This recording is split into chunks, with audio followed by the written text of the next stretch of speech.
Don Quixote de la Mancha. Part 1.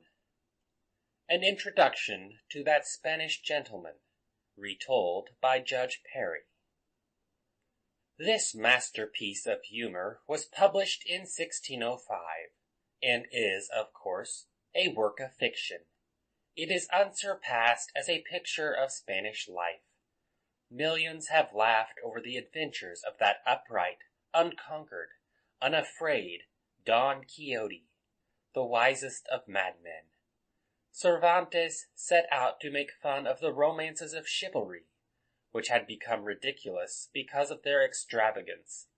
But while writing the book he fell in love with Don Quixote for wanting to be a chivalrous knight, and with Sancho Panza for wanting to be a loyal squire. And it is this love for them that he makes us see on every page. The condensed version of the stories by Judge Perry well preserves the flavor of the best translation, Thomas Shelton's.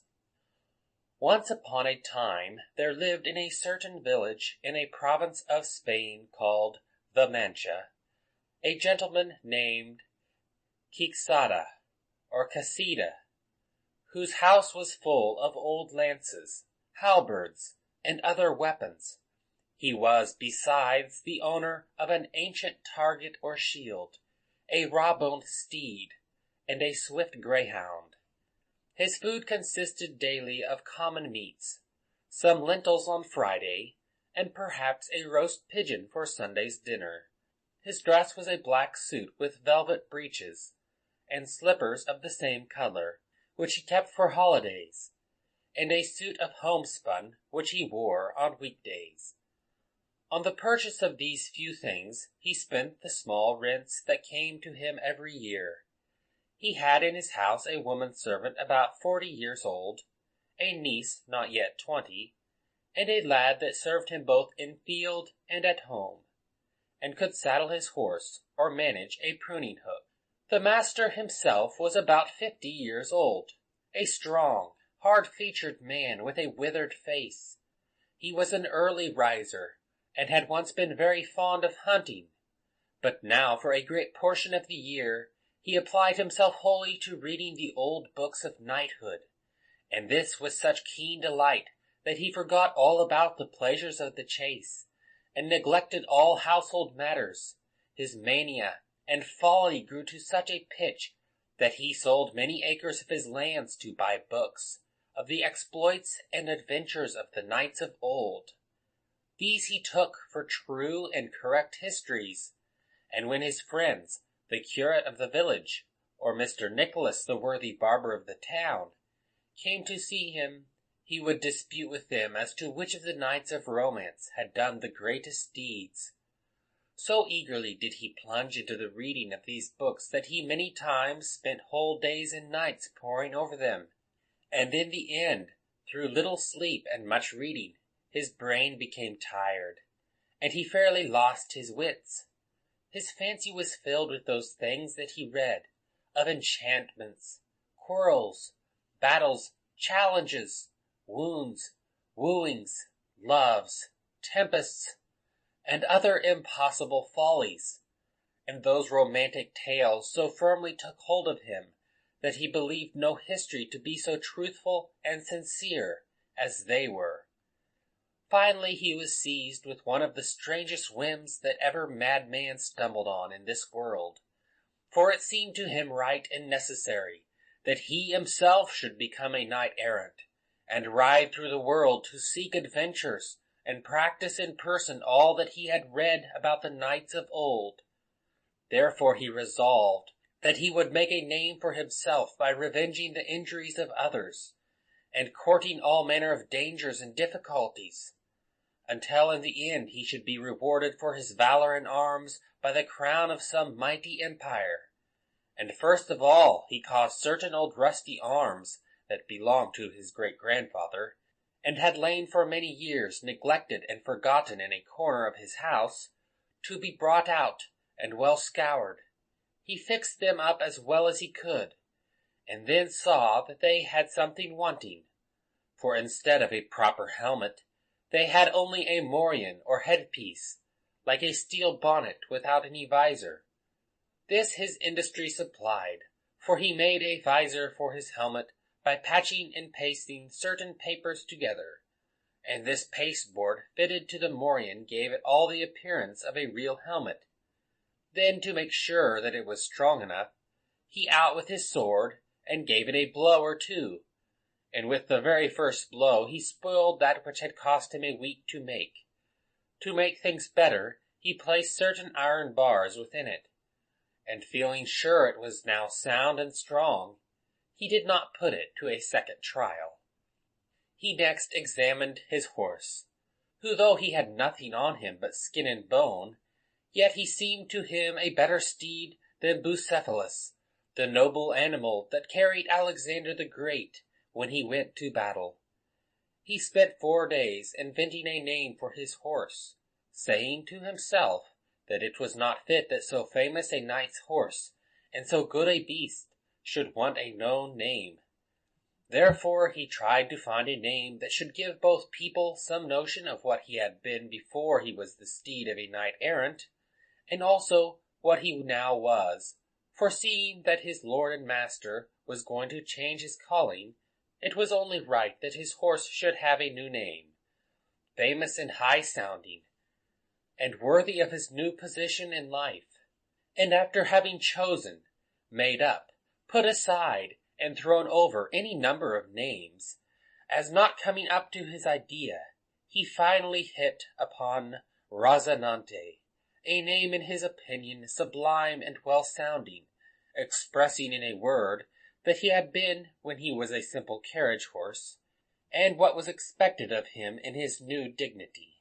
The name being thus given to his horse, he made up his mind to give himself a name also, and in that thought labored another 8 days.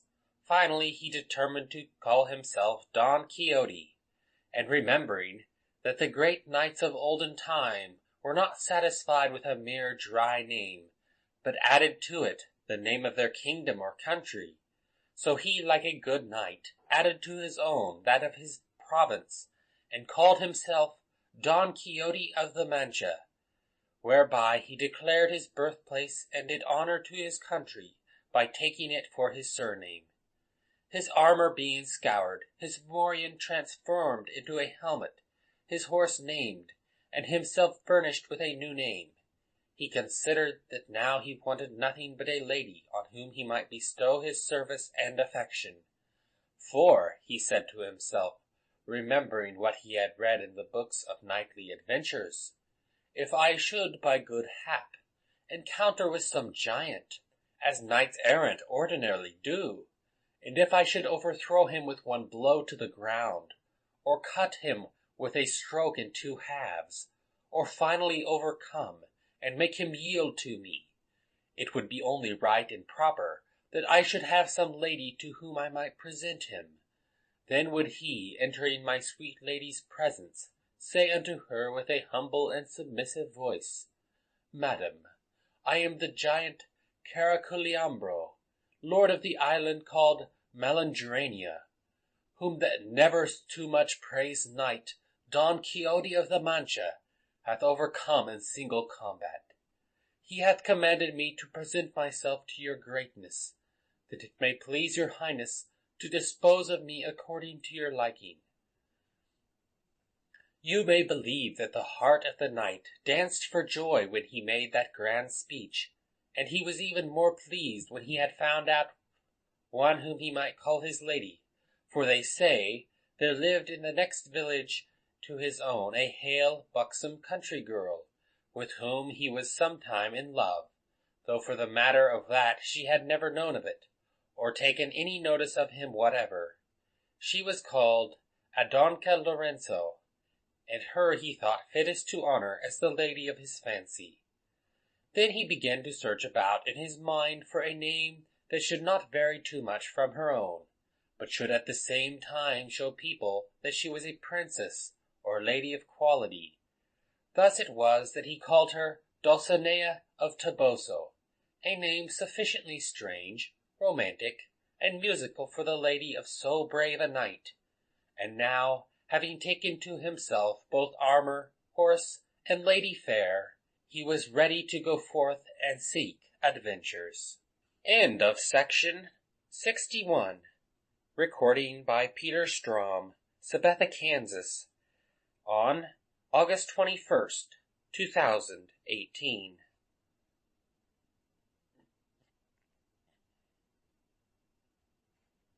Volume 4, Heroes and Heroines of Chivalry, by William Patten. Don Quixote, Part 2. He sets forth on his adventures, retold by Judge Perry. All his preparations being made, he could no longer resist the desire of carrying out his plans, his head being full of the wrongs he intended to put right, and the evil deeds he felt called upon to punish, without telling any living creature, and unseen of anybody. Somewhat before daybreak, it being one of the warmest days in July, he armed himself from head to foot, mounted on Rozinante, laced on his strange helmet, gathered up his target, seized his lance, and through the back door of his yard sallied forth into the fields, marvelously cheerful and content to see how easily he had started on his new career. But scarcely was he clear of the village when he was struck by a terrible thought, and one which did well nigh overthrow all his plans, for he recollected that he had never been knighted, and therefore, according to the laws of knighthood, neither could he nor ought he to combat with any knight. And even if he were a knight, he remembered to have read that as a new knight he ought to wear white armor without any device upon his shield, until he should win it by force of arms. He journeyed all that day, and at night both he and his horse were tired and hungry, and looking about him on every side whether he could discover any castle to which he might retire for the night, he saw an inn near the highway, which was as welcome a sight to him as if he had seen a guiding star. Spurring his horse, he rode towards it, and arrived there about nightfall. There stood by chance at the inn door 2 jolly peasant women, who were travelling towards Seville with some carriers, who happened to take up their lodging in that inn the same evening. And as our knight-errant believed all that he saw or heard to take place in the same manner as he had read in his books, he no sooner saw the inn than he fancied it to be a castle, with 4 turrets and pinnacles of shining silver, with a drawbridge, a deep moat, and all such things as belong to grand castles. Drawing slowly towards it, he checked Rozinante with the bridle when he was close to the inn, and resting a while to see if any dwarf should mount on the battlements to give warning with the sound of a trumpet how some knight did approach the castle. But seeing they stayed so long, and Rozinante was eager to get to his stable, he went to the inn door, and there beheld the 2 women, whom he supposed to be 2 beautiful damsels or lovely ladies. At that moment it happened that a certain swineherd, as he gathered together his hogs, blew the horn which was used to call them together, and at once Don Quixote imagined it was some dwarf who gave notice of his arrival, and he rode up to the inn door with marvellous delight. The ladies, when they beheld one armed in that manner with lance and target, made haste to run into the inn, but Don Quixote, seeing their fear by their flight, lifted up his pasteboard visor, showing his withered and dusky face, and spoke to them thus: "Let not your ladyships fly, nor fear any harm, for it does not belong to the order of knighthood which I profess to wrong anybody, much less such high-born damsels as your appearance shows you to be." The women looked at him very earnestly, and sought with their eyes for his face, which the ill-fashioned helmet concealed. But when they heard themselves called high-born damsels, they could not contain their laughter, which was so loud that Don Quixote was quite ashamed of them, and rebuked them, saying, "Modesty is a comedy ornament of the beautiful, and too much laughter springing from trifles is great folly. But I do not tell you this to make you the more ashamed, for my desire is none other than to do you all the honor and service I may." This speech merely increased their laughter, and with it his anger, which would have passed all bounds if the innkeeper had not come out at this instant. Now this innkeeper was a man of exceeding fatness, and therefore, as some think, of a very peaceable disposition, and when he saw that strange figure, armed in such fantastic armor, he was very nearly keeping the two women company in their merriment and laughter. But being afraid of the owner of such a lance and target, he resolved to behave civilly, for fear of what might happen, and thus addressed him: "Sir Knight, if your worship do seek for lodgings, we have no bed at liberty, but you shall find all other things in abundance." To which Don Quixote, noting the humility of the constable of the castle, for such he took him to be, replied, "Anything, Sir Constable, may serve me, but my arms are my dress, and the battlefield is my bed." While he was speaking, the innkeeper laid hand on Don Quixote's stirrup, and helped him to alight. This he did with great difficulty and pain, for he had not eaten a crumb all that day. He then bade the innkeeper have special care of his horse, saying he was one of the best animals that ever ate bread. The innkeeper looked at Rozinante again and again, but he did not seem to him half so good as Don Quixote valued him. However, he led him civilly to the stable, and returned to find his guest in the hands of the high-born damsels, who were helping him off with his armor. They had taken off his back and breastplates, but they could in no way get his head and neck out of the strange, ill-fashioned helmet, which he had fastened on with green ribands. Now these knots were so impossible to untie that the women would have cut them, but this Don Quixote would not agree to. Therefore he remained all the night with his helmet on, and looked the drollest and strangest figure you could imagine. And he was now so pleased with the women, whom he still took to be ladies and dames of the castle, that he said to them, "Never was knight so well attended on and served by ladies as was Don Quixote. When he departed from his village, damsels attended on him, and princesses on his horse. O ladies, Rozinante is the name of my steed, and I am called Don Quixote, and the time shall come when your ladyships may command me, and I obey, and then the valour of mine arm shall discover the desire I have to do you service." The women could make nothing of his talk, but asked him if he would eat, and Don Quixote replying that such was his desire, there was straightway laid a table at the inn door. The host brought out a portion of badly boiled haddocks, and a black greasy loaf, which was all the inn could supply. But the manner of Don Quixote's eating was the best sport in the world, for with his helmet on he could put nothing into his mouth himself if others did not help him to find his way, and therefore one of the women served his turn at that, and helped to feed him, but they could not give him drink after that manner, and he would have remained dry for ever if the innkeeper had not bored a cane, and putting one end in his mouth, poured the wine down the other, and all this he suffered rather than cut the ribands of his helmet. And as he sat at supper, the swineherd again sounded his horn, and Don Quixote was still firm in the belief that he was in some famous castle, where he was served with music, and that the stale haddock was fresh trout, the bread of the finest flour, the two women high-born damsels, and the innkeeper the constable of the castle. Thus he thought his career of knight-errant had well begun, but he was still greatly troubled by the thought that he was not yet dubbed knight, and could not therefore rightly follow his adventures until he received the honour of knighthood. End of section 62.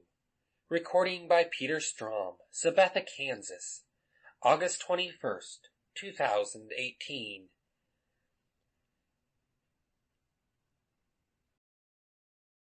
4, Heroes and Heroines of Chivalry, by William Patten. Don Quixote, Part 3. The Knighting of Don Quixote, retold by Judge Perry. When he had finished his sorry supper, he took his host with him to the stable, and shutting the door, threw himself down upon his knees before him, saying, I will never rise from this place where I am, Sir Constable, until your courtesy shall grant unto me a boon that I mean to demand of you, something which will add to your renown, and to the profit of all the human race. The innkeeper, seeing his guest at his feet, and hearing him speak these words, stood confounded at the sight, not knowing what he would say or do next, and tried to make him arise, but all was in vain until he had promised him that he would grant him any gift that he sought at his hands. Signor, said Don Quixote, rising from his knees, I did never expect less from your great magnificence, and now I will tell you that the boon which I demanded of you, and which you have so generously granted, is that tomorrow in the morning you will dub me knight. This night I will watch mine armor in the chapel of your castle, and in the morning, as I have said, the rest of my desires shall be fulfilled, that I may set out in a proper manner through the 4 parts of the world, to seek adventures to the benefit of the poor and needy, as is the duty of knighthood and of knights errant. The innkeeper, who was a bit of a jester, and had before thought that the wits of his guest were none of the best, was sure that his suspicions were true when he heard him speak in this manner, and in order to enjoy a joke at his expense, he resolved to fall in with his humour, and told him that there was great reason in what he desired, which was only natural and proper in a knight of such worth as he seemed to be. He added further that there was no chapel in his castle where he might watch his arms, for he had broken it down to build it up anew, but nevertheless he knew well that in a case of necessity they might be watched in any other place, and therefore he might watch them that night in the lower court of the castle, where in the morning he, the innkeeper, would perform all the proper ceremonies, so that he should be made not only a dubbed knight, but such a one as should not have an equal in the whole universe. The innkeeper now gave orders that Don Quixote should watch his armor in a great yard near one side of the inn. So he gathered together all his arms, laid them on a cistern near a well, and buckling on his target, he laid hold of his lance, and walked up and down before the cistern very demurely, until night came down upon the scene. In the meantime, the roguish innkeeper told all the rest that lodged in the inn of the folly of his guest, the watching of his arms, and the knighthood which he expected to receive. They all wondered very much at so strange a kind of folly, and going out to behold him from a distance, they saw that sometimes he marched to and fro with a quiet gesture, other times leaning upon his lance he looked upon his armor for a good space of time, without beholding any other thing save his arms. Although it was now night, yet was the moon so clear that everything which the knight did was easily seen by all beholders.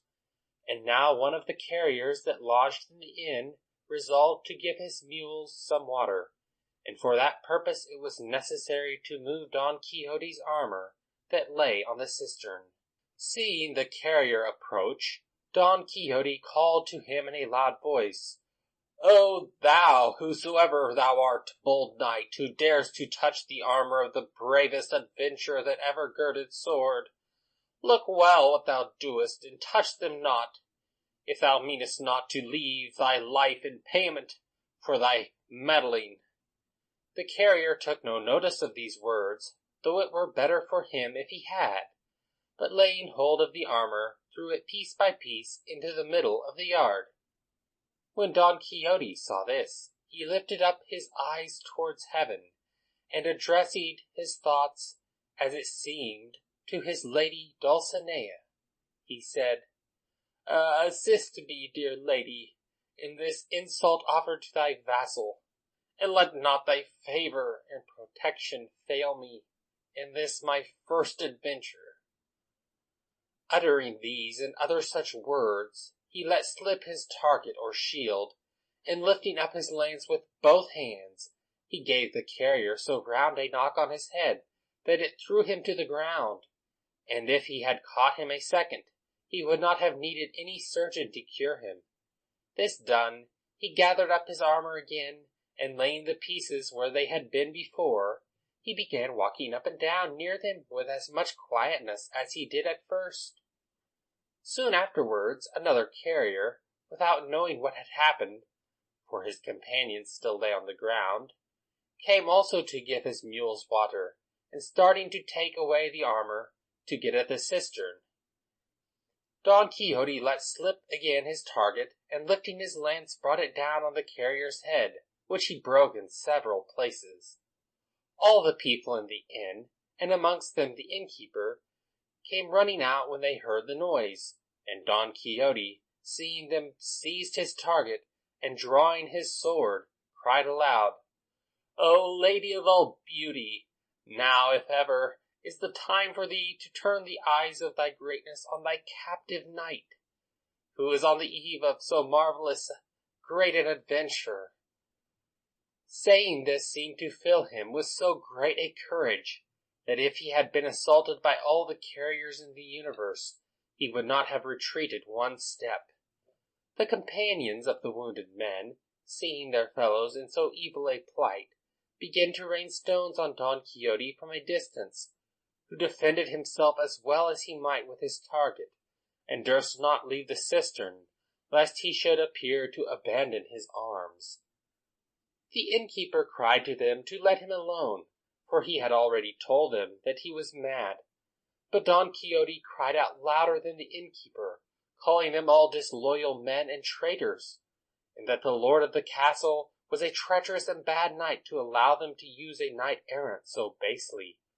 And if he had only received the order of knighthood, he would have punished him soundly for his treason.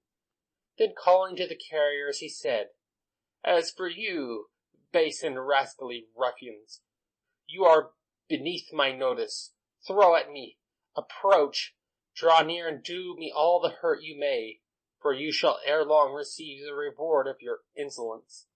These words, which he spoke with a great spirit and boldness, struck a terrible fear into all those who assaulted him, and partly moved by his threats, and partly persuaded by the innkeeper, they left off throwing stones at him, and he allowed them to carry away the wounded men, while he returned to his watch with great quietness and gravity. The innkeeper did not very much like Don Quixote's pranks, and therefore determined to shorten the ceremony and give him the order of knighthood at once before anyone else was injured. Approaching him, therefore, he made apologies for the insolence of the base fellows who had thrown stones at him, and explained that it was not with his consent, and that he thought them well punished for their impudence. He added that it was not necessary for Don Quixote to watch his armor any more, because the chief point of being knighted was to receive the stroke of the sword on the neck and shoulder, and that ceremony he was ready to perform at once. All this Don Quixote readily believed, and answered that he was most eager to obey him, and requested him to finish everything as speedily as possible, for, he said, as soon as he was knighted, if he was assaulted again, he intended not to leave one person alive in all the castle, except those which the constable should command, whom he would spare for his sake. The innkeeper, alarmed at what he said, and fearing lest he should carry out his threat, set about the ceremony without delay. He brought out his day-book, in which he wrote down the accounts of the hay and straw which he sold to carriers who came to the inn, and attended by a small boy, holding the end of a candle and walking before him, and followed by the two women who were staying at the inn, he approached Don Quixote. He solemnly commanded him to kneel upon his knees, while he mumbled something which he pretended to read out of the book that he held in his hand. Then he gave him a good blow on the neck, and after that another sound thwack over the shoulders with his own sword, always as he did so continuing to mumble and murmur as though he were reading something out of his book. This being done, he commanded one of the damsels to gird on his sword, which she did with such grace and cleverness, and it was with difficulty that they all kept from laughing during this absurd ceremony. But what they had already seen of Don Quixote's fury made them careful not to annoy him even by a smile. When she had girded on his sword, the damsel said, "May you be a fortunate knight, and meet with good success in all your adventures." Don Quixote asked her how she was called, that he might know to whom he was obliged for the favors he had received. She answered with great humility that she was named Tolosa, and was a butcher's daughter of Toledo. Don Quixote replied, requesting her to call herself from henceforth the Lady Tolosa, which she promised to perform. The other damsel buckled on his spurs, and when Don Quixote asked her name, she told him it was Molinera, and that she was daughter of an honest miller of Antequera. Don Quixote entreated her also to call herself Lady Molinera, and offered her new services and favors. These strange and never before seen ceremonies being ended, Don Quixote could not rest until he was mounted on horseback, that he might go to seek adventures. He, therefore, causing Rocinante to be instantly saddled, leaped on his back, and embracing the innkeeper, thanked him in 1,000 wild and ridiculous ways for the great favor he had done him in dubbing him knight. The innkeeper, who was only eager to be rid of him without delay, answered him in the same fashion, and let him march off without demanding from him a single farthing for his food or lodging. End of section 63. Recording by Peter Strom, Sabetha, Kansas, on August 24th, 2018.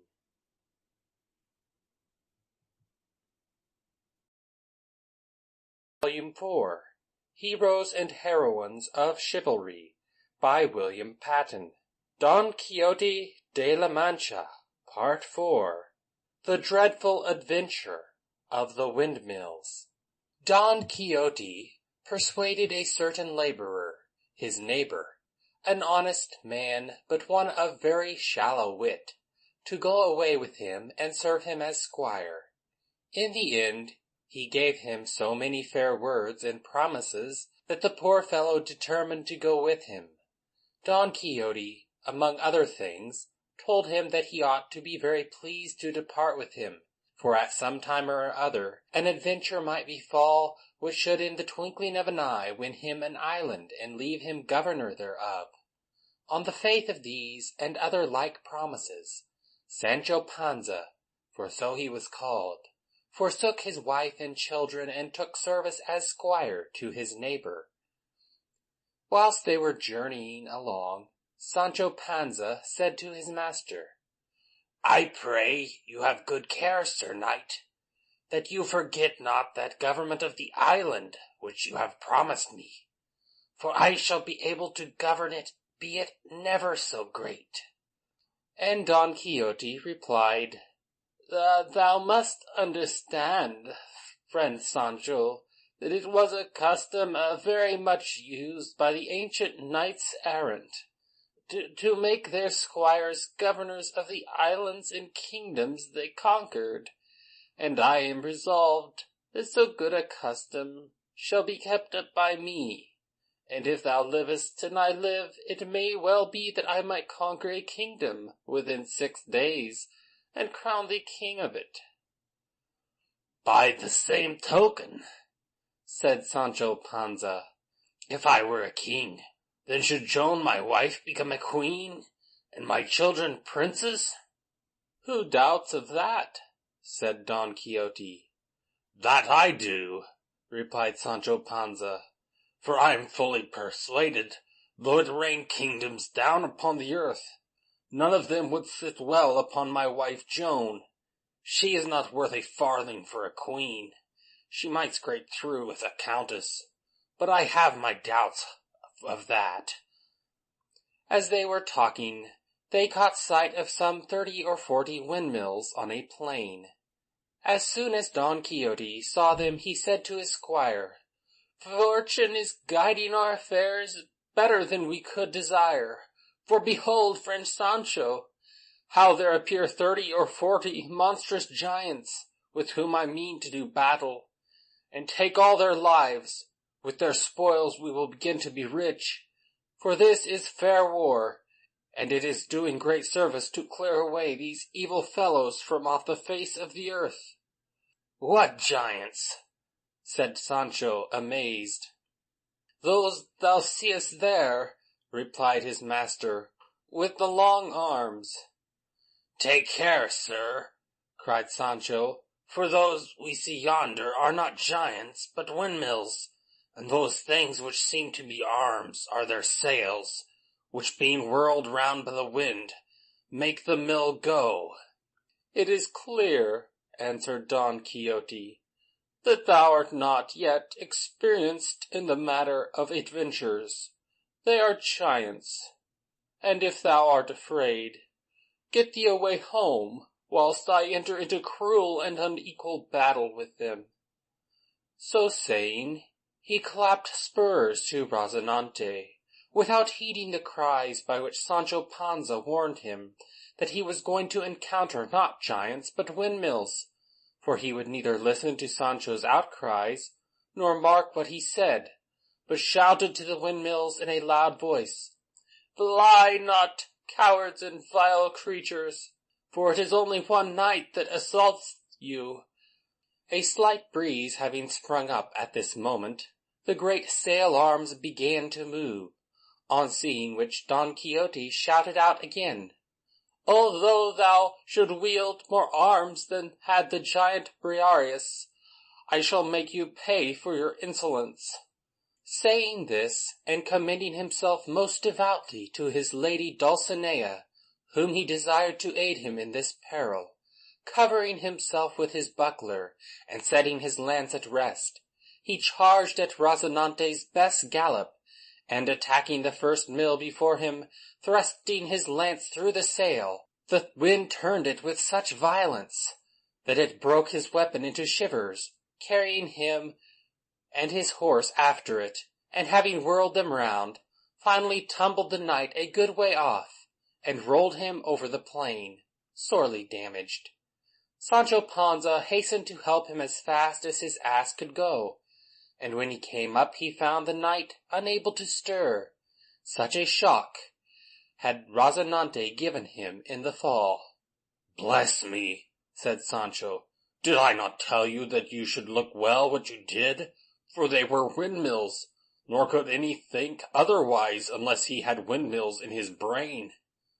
"Peace, friend Sancho," said Don Quixote, "for the things of war are constantly changing, and I think this must be the work of the same sage Freston who robbed me of my library and books, and hath changed these giants into windmills to take from me the glory of the victory. But in the end his evil arts shall avail but little against the goodness of my sword." "May it prove so," said Sancho, as he helped his master to rise and remount Rozinante, who, poor steed, was himself much bruised by the fall. The next day they journeyed along towards the Pass of Lapis, a romantic spot, at which they arrived about 3 o'clock in the afternoon. "Here," said Don Quixote to his squire, "we may hope to dip our hands up to the elbows in what are called adventures. But take note of this, that although thou seest me in the greatest dangers of the world, thou art not to set hand to thy sword in my defence, unless those who assault me be base or vulgar people.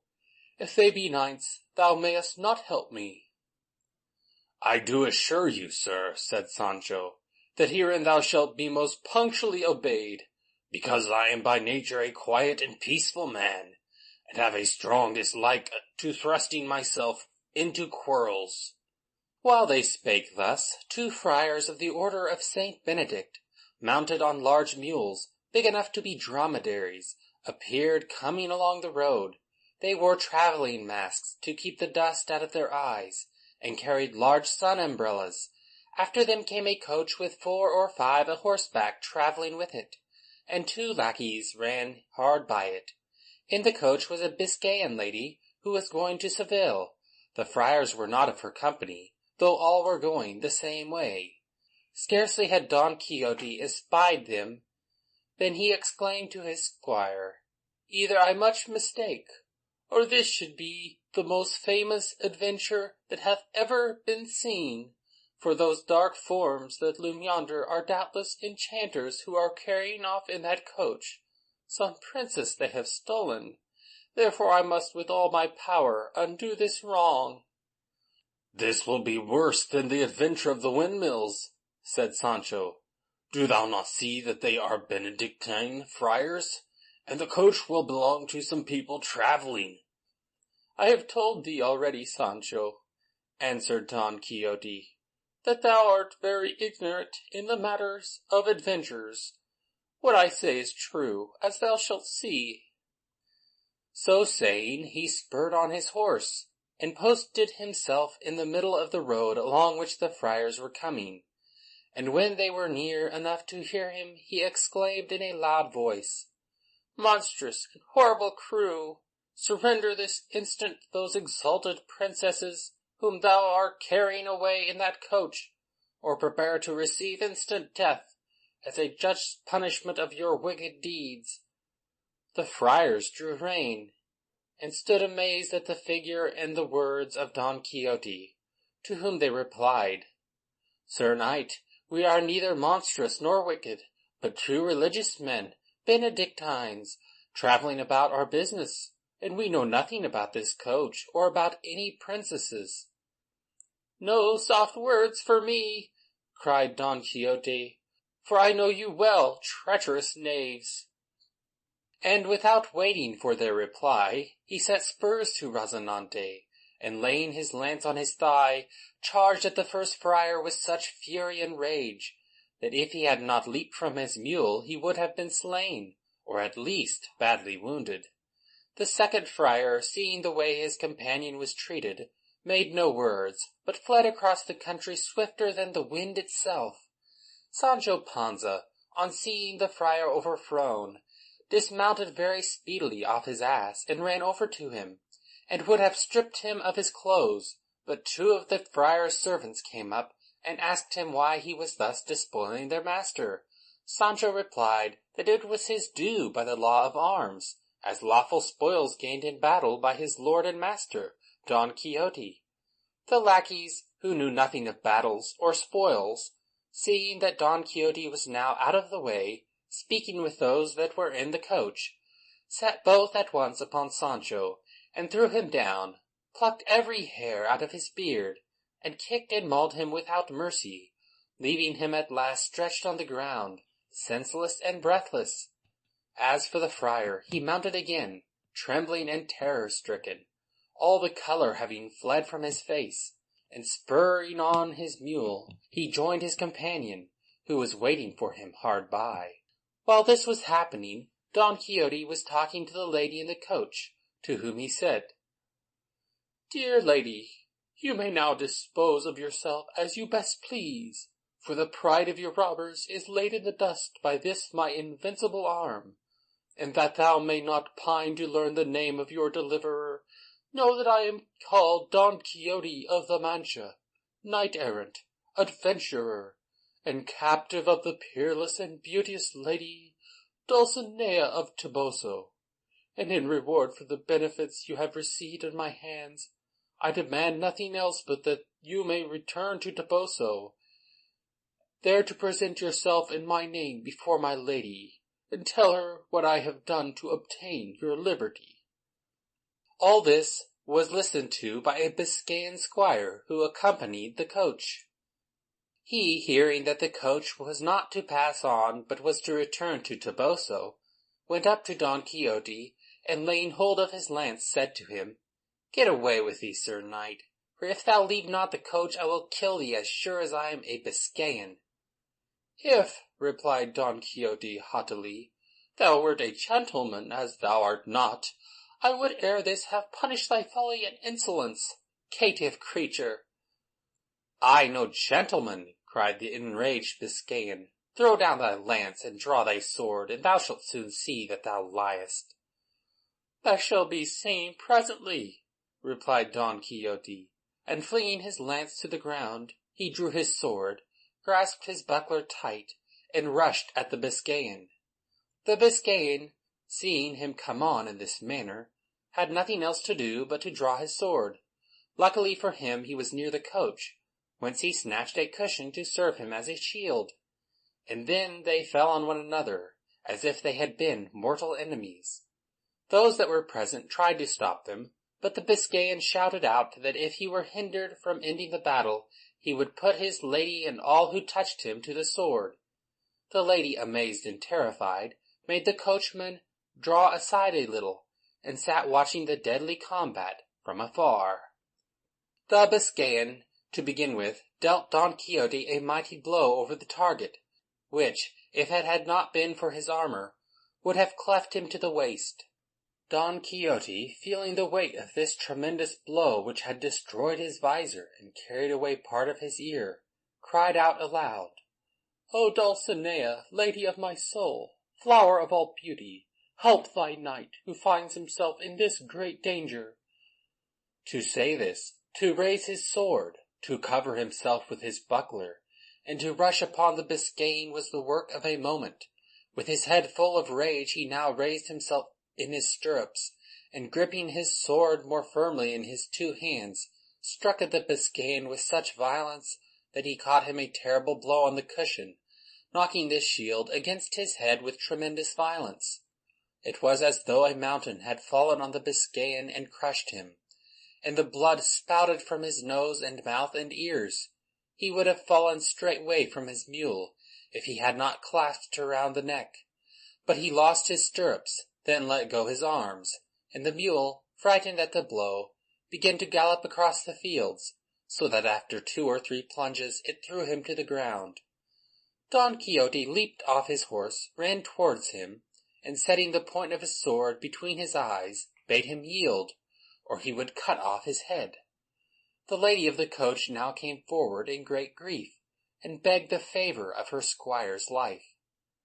Don Quixote replied with great stateliness, "Truly, fair lady, I will grant thy request, but it must be on one condition, that this squire shall go to Toboso, and present himself in my name to the peerless lady Dulcinea, that she may deal with him as she thinks well." The lady, who was in great distress, without considering that Don Quixote required, or asking who Dulcinea might be, promised that he should certainly perform this command. "Then," said Don Quixote, "on the faith of that pledge I will do him no more harm." Seeing that the contest was now over, and his master about to remount Rozinante, Sancho ran to hold his stirrups, and before he mounted, taking him by the hand, he kissed it and said, "I desire that it will please you, good my lord Don Quixote, to bestow on me the government of that island which in this terrible battle you have won."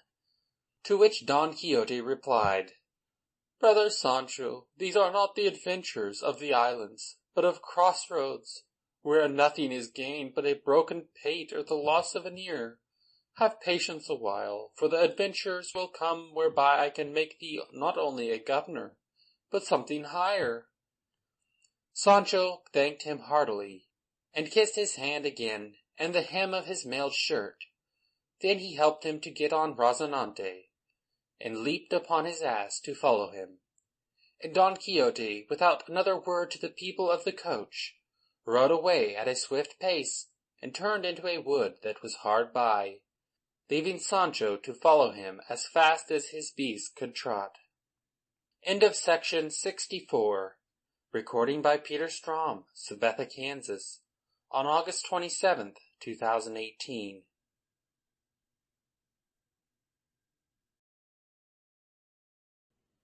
Junior Classics, Volume 4, Heroes and Heroines of Chivalry, by William Patten. Don Quixote de la Mancha, Part 5. Don Quixote and the Goatherds, retold by Judge Perry. As they rode along, Don Quixote turned to his squire and said to him, "Tell me now in very good earnest, didst thou ever see a more valorous knight than I am throughout the face of the earth? Didst thou ever read in histories of any other that hath or ever had more courage in fighting, more dexterity in wounding, or more skill in overthrowing?"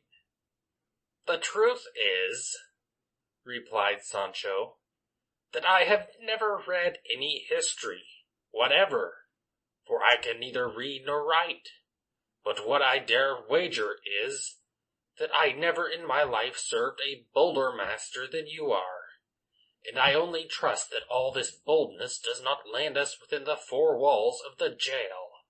"Peace, friend Sancho," said Don Quixote. "When didst thou read of a knight-errant that was brought before the judge, though he killed ever so many people?" "I have read nothing, as you know, good master.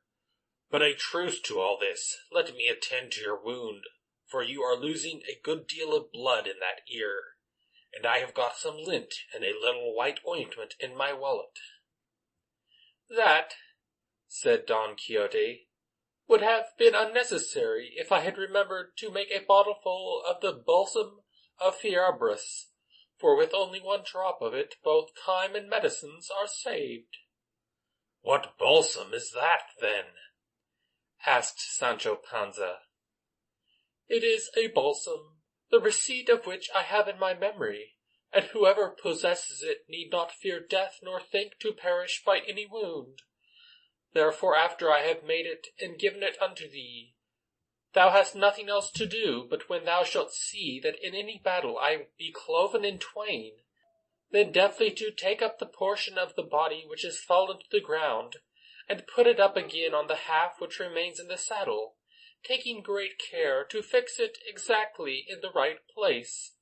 Then thou shalt give me 2 drops of the balsam I have mentioned, and I shall become as sound as an apple." "If that be true," said Sancho, "I renounce from now the government of the promised island, and will demand nothing else in payment of my services, but only the receipt of this precious liquor. But tell me, is it costly in making?" "With less than 3 reals," said Don Quixote, "a man may make 3 gallons of it. But I mean to teach thee greater secrets than this, and do thee greater favors also. And now let me dress my wound, for this ear pains me more than I would wish." Sancho took out of his wallet his lint and ointment to cure his master, but before he could use them, Don Quixote saw the visor of his helmet was broken, and he had like to have lost his senses. Setting his hand to his sword, he cried, I swear an oath to lead the life which was led by the great Marquis of Mantua, when he swore to revenge the death of his nephew Baldwin, which was not to eat off thy tablecloth, nor to comb his hair, nor to change his clothes, nor to quit his armor, and other things which, though I cannot now remember, I take as said, until I have had complete revenge on him that hath done this outrage." "Look, your worship, Sir Don Quixote," said Sancho, when he heard these strange words, "you must know that if the Biscayan has done what you told him, and presented himself before my lady Dulcinea of Toboso, then he has fully satisfied his debt, and deserves no other penalty unless he commits a new fault." "Thou hast spoken well, and hit the mark truly," answered Don Quixote, "and therefore in respect of that I set the oath aside, but I make it and confirm it again, that I will lead the life I have said, until I take by force another helmet as good as this from some other knight." "Such oaths are but mischief," said Sancho discontentedly.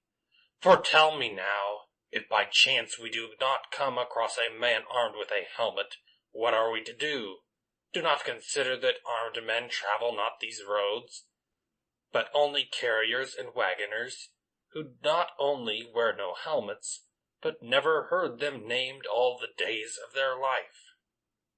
Thou art mistaken in this, said Don Quixote, for we shall not have been here 2 hours before we shall see more knights than went up against Albraca to win Angelica the Fair.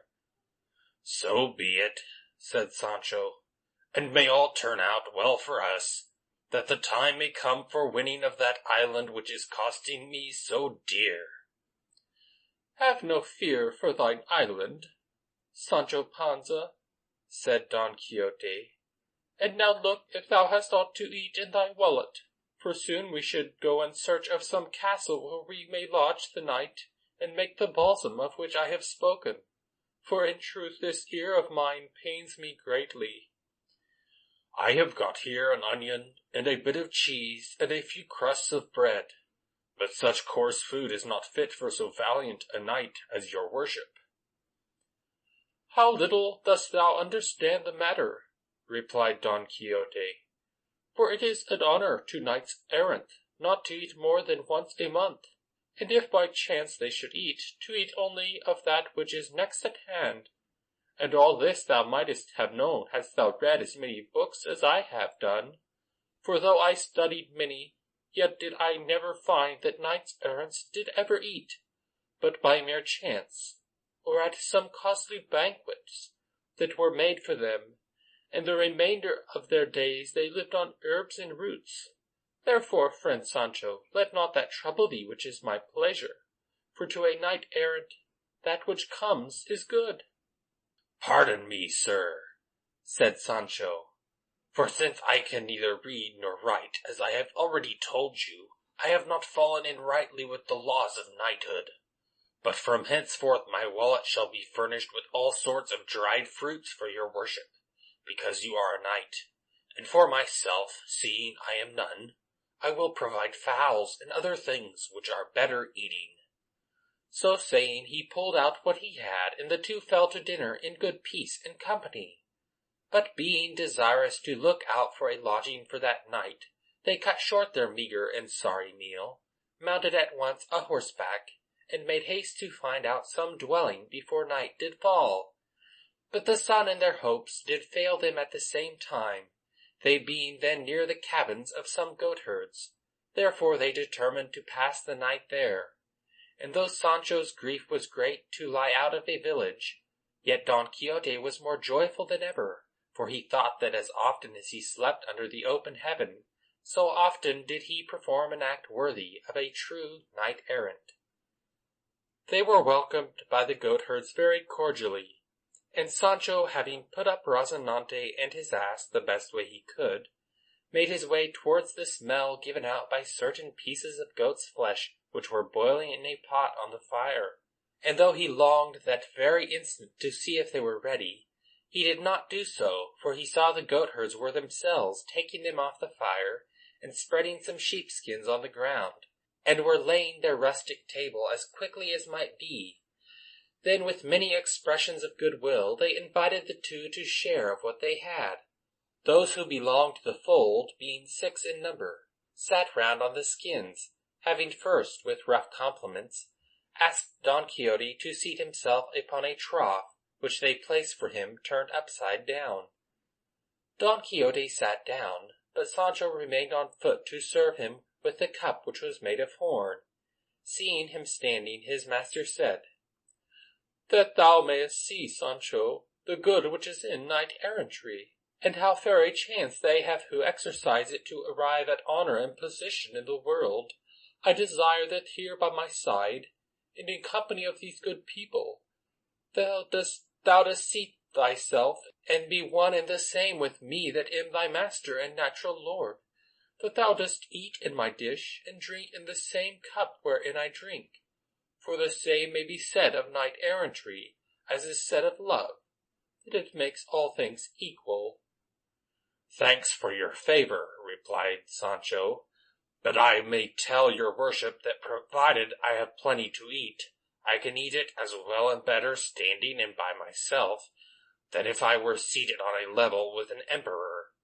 And indeed, if I speak the truth, that I eat in my corner without ceremony, though it be but a bread and onion, smacks much better than turkey-cocks at other tables.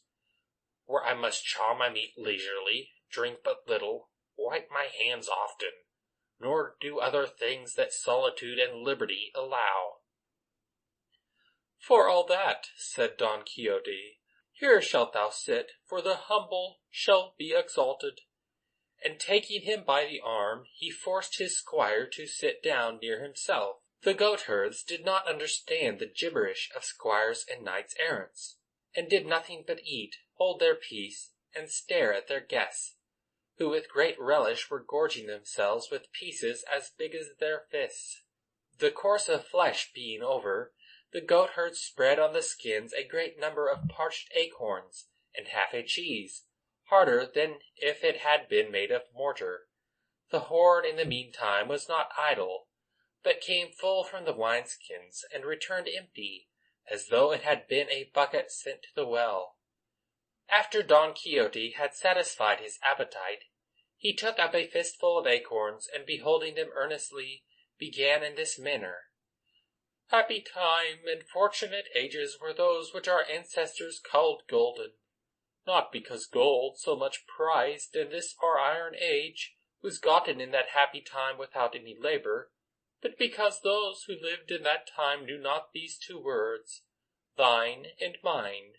In that holy age all things were in common. No man needed to do aught but lift up his hand and take his food from the strong oak, which did liberally invite them to gather his sweet and savory fruit.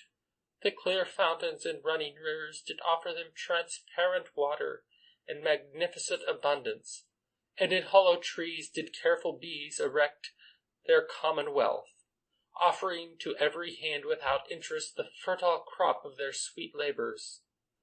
Thus did the eloquent knight describe the golden age, when all was peace, friendship, and concord, and then he showed the astonished goatherds how an evil world had taken its place, and made it necessary for knights errants like himself to come forward for the protection of widows and orphans, and the defence of distressed damsels. All this he did because the acorns that were given him called to his mind the golden age. The goatherds sat and listened with grave attention, and Sancho made frequent visits to the second wineskin during his discourse. At length it was ended, and they sat round the fire, drinking their wine, and listening to one of the goatherds singing, and towards night, Don Quixote's ear becoming very painful, one of his hosts made a dressing of rosemary leaves and salt, and bound up his wound. By this means, being eased of his pain, he was able to lie down in one of the huts, and sleep soundly after his day's adventures. Don Quixote spent several days among the goatherds, and at length, when his wound was better, he thanked them for their hospitality, and rode away in search of new adventures, followed by the faithful Sancho. They came to a halt in a pleasant meadow rich with beautiful grass, by the side of a delightful and refreshing stream, which seemed to invite them to stop and spend there the sultry hours of noon, which were already becoming oppressive. Don Quixote and Sancho dismounted, and leaving Rozinante and Dapple loose to feed on the grass that was there in plenty, they ransacked the wallet, and without any ceremony fell to eating what they found in it. Sancho had neglected to tie up Rozinante, and as luck would have it, a troop of Gallican ponies belonging to some Yanguezine carriers, whose custom it is to rest at noon with their teams in spots and places where grass and water abound, were feeding in the same valley.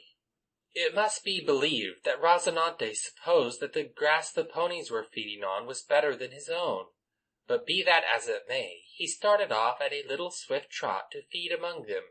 They resented his appearance, and as he sought to enter their ranks and feed among them, they received him with their heels and teeth, with such vigor that in a trice he had burst his girth, and his saddle was stripped from his back. But the worst of all this was, that the carriers, taking part with their own ponies, ran up with stakes, and so belabored him that they brought him to the ground in a sore plight. Upon this, Don Quixote and Sancho, who witnessed the basting of Rozinante, came running up all out of breath, and Don Quixote said to Sancho, "From what I see, friend Sancho, these be no knights, but base rascally fellows of low breeding. I say this that thou mayest freely aid me in taking vengeance for the wrong which they have done to Rocinante before our eyes." "What vengeance can we take," replied Sancho, "when there are more than 20, and we are but 2, nay, perhaps but 1.5? "I count for 100, said Don Quixote, and without further parley he drew his sword and flew upon the Yangizians, boldly followed by Sancho Panza. With his first blow, Don Quixote pierced a buff coat that one of them wore, wounding him grievously in the shoulder. Then the Yanguzians, finding themselves so rudely handled by 2 men only, they being so many, betook themselves to their stakes, and hemming in their adversaries in the midst of them, they laid on with great fury. In fact, the second whack brought Sancho to the ground, and the same fate soon befell Don Quixote, whose dexterity and courage availed him nothing, for he fell at the feet of his unfortunate steed, who had not yet been able to arise. Then, seeing the mischief they had done, the Yangizians loaded their team with as much haste as possible, and went their way, leaving the adventurers in a doleful plight and a worse humor. End of section 65. Recording by Peter Strom, Sabetha, Kansas, on August 30th, 2018.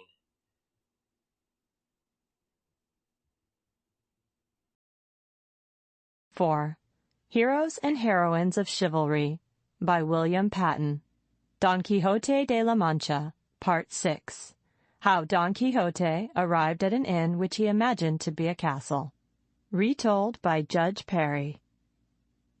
For some time after the Yangizian carriers had gone on their way, Don Quixote and Sancho Panza lay on the ground, groaning and saying nothing. The first that came to himself was Sancho Panza, who cried in a weak and pitiful voice, "Sir Don Quixote, oh, Sir Don Quixote!" "What wouldst thou, brother Sancho?" answered Don Quixote in the same faint and grievous tone as Sancho. "I would, if it were possible," said Sancho Panza, "that your worship should give me a couple of mouthfuls of that balsam of Fierabras, if so be that your worship has it at hand. Perhaps it will be as good for broken bones as for wounds." "If I had it here," sighed Don Quixote, "we should lack nothing. But I swear to thee, Sancho Panza, on the faith of a knight-errant, that before 2 days pass, unless fortune forbids, I will have it in my possession." "I pray you," asked Sancho, "in how many days do you think we shall be able to move our feet?" "I cannot say," said the battered knight, "but I take on myself the blame of all, for I should not have drawn my sword against men that are not knights. Therefore, brother Sancho, take heed of what I tell thee, for it mightily concerns the welfare of us both. And it is this, that when thou seest such rabble offer us any wrong, wait not for me to draw sword upon them, for I will not do it in any wise. But put thou thy hand to thy sword, and chastise them at thy pleasure." But Sancho Panza did not much relish his master's advice, and replied, "Sir, I am a peaceable, sober, and quiet man, and can let pass any injury whatever, for I have a wife and children to take care of. Therefore let me also say a word to your worship, that by no manner of means shall I put hand to sword, either against clown or against knight. And from this time forth I forgive whatever insults are paid to me, whether they are or shall be paid by persons high or low, rich or poor, gentle or simple." On hearing this, his master said, "Would that I had breath enough to be able to speak easily, and that the pain I feel in this rib were less, that I might make thee understand, Sancho, the mistake thou art making. How can I appoint thee governor of an island when thou wouldst make an end of all by having neither valor nor will to defend thy lands or revenge thine injuries?" "Alas," groaned Sancho, "I would that I had the courage and understanding of which your worship speaks. But in truth at this moment I am more fit for plasters than preachments. See if your worship can rise, and we will help Rosinante, although he deserves it not, for he was the chief cause of all this mauling." Fortune always leaves one door open in disasters, and your Dapple will now be able to supply the want of Rosinante, and carry me hence to some castle where I may be healed of my wounds. Nor shall I esteem such riding a dishonour, for I remember to have read that old Silenus, tutor and guide of the merry god of laughter, when he entered the city of 100 gates, rode very pleasantly mounted on a handsome ass. That may be, replied Sancho, but there is a difference between riding a horseback and being laid athwart like a sack of rubbish. Have done with your replies, exclaimed Don Quixote, and rise as well as thou art able, and sit me on top of thine ass, and let us depart hence before the night comes and overtakes us in this wilderness.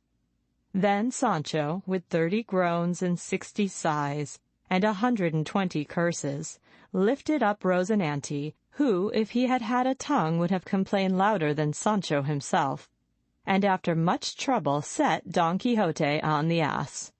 Then, tying Rosinante to his tail, he led the ass by the halter, and proceeded as best he could to where the high road seemed to lie.